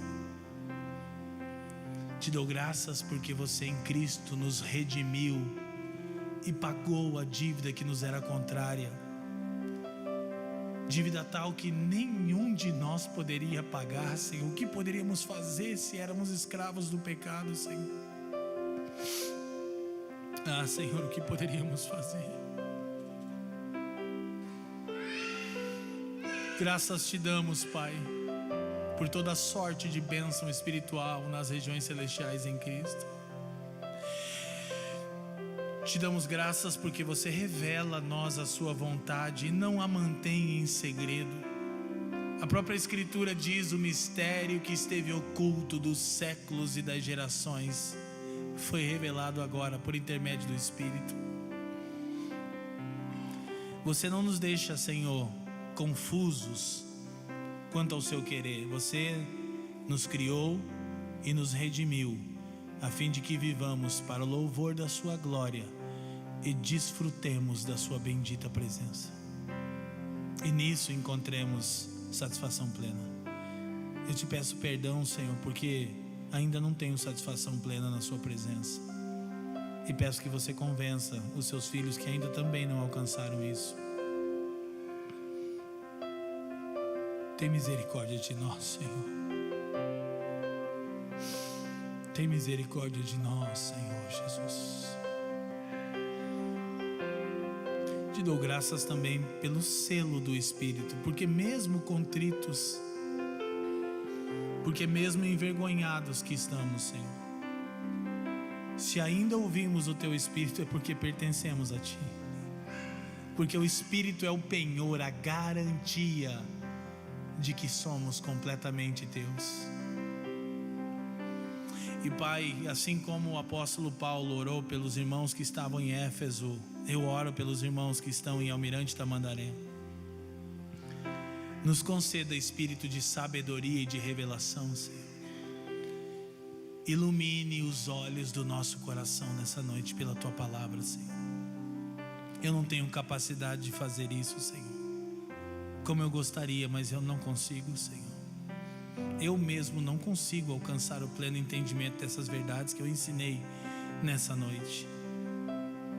Embora eu já as tenha assentada no meu coração, Senhor, elas são tão mais altas e sublimes do que eu possa ver ou imaginar. Abra os olhos do nosso coração, faça dessa uma comunidade cristã de fato, Senhor. Não mais um prédio que reúne gente que simpatiza com você, Senhor, mas pessoas cujas escamas caíram dos olhos, Senhor. Senhor, que isso que a Tua palavra nos diz e que a canção dedilhada ao fundo afirma seja suficiente para nós. Você está conosco todos os dias até a consumação do século, Senhor. Te dou graças pelo Robson, sua esposa e os demais irmãos que servem aqui, e te peço, fortaleça-os em Ti, Senhor. Obrigado por mais um púlpito aberto para a pregação do Evangelho de fato, Senhor. Tua presença é real entre nós, Senhor Jesus, aqui neste lugar, Senhor. Tua presença é real, Jesus. Tua presença é real. Se você sabe, vamos cantar junto. Perdoa minha voz ruim, mas vamos cantar isso aqui neste lugar. Somente o teclado, vamos cantar assim mesmo. Bendito é o Seu nome, Jesus querido. Faça-nos ver isso, Senhor. Faça-nos crer nisso de todo o coração, Senhor. Aqui neste lugar. Aqui neste lugar. Tua presença. Tua presença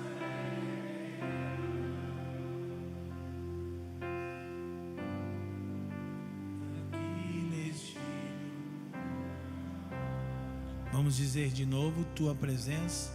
Tua presença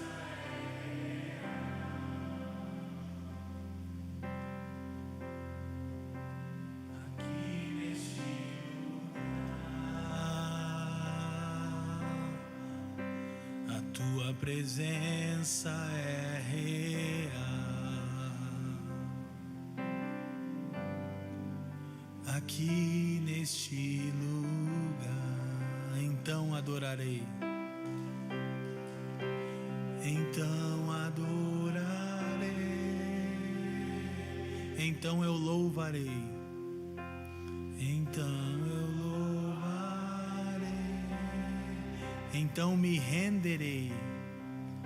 Então me renderei totalmente a Ti. Totalmente a Ti. Então adorarei. Então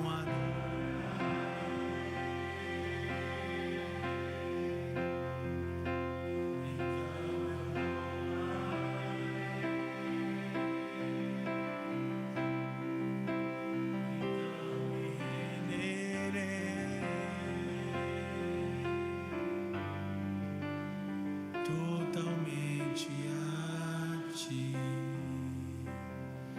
Graças Te damos, Senhor, por esse dia de celebração, de encorajamento e de ouvirmos o Seu glorioso Evangelho. Bendito é o seu nome. Amém, meus irmãos. Obrigado, Deus abençoe vocês. Lá atrás tem um livro, se alguém quiser, tá bom? Obrigado, pastor.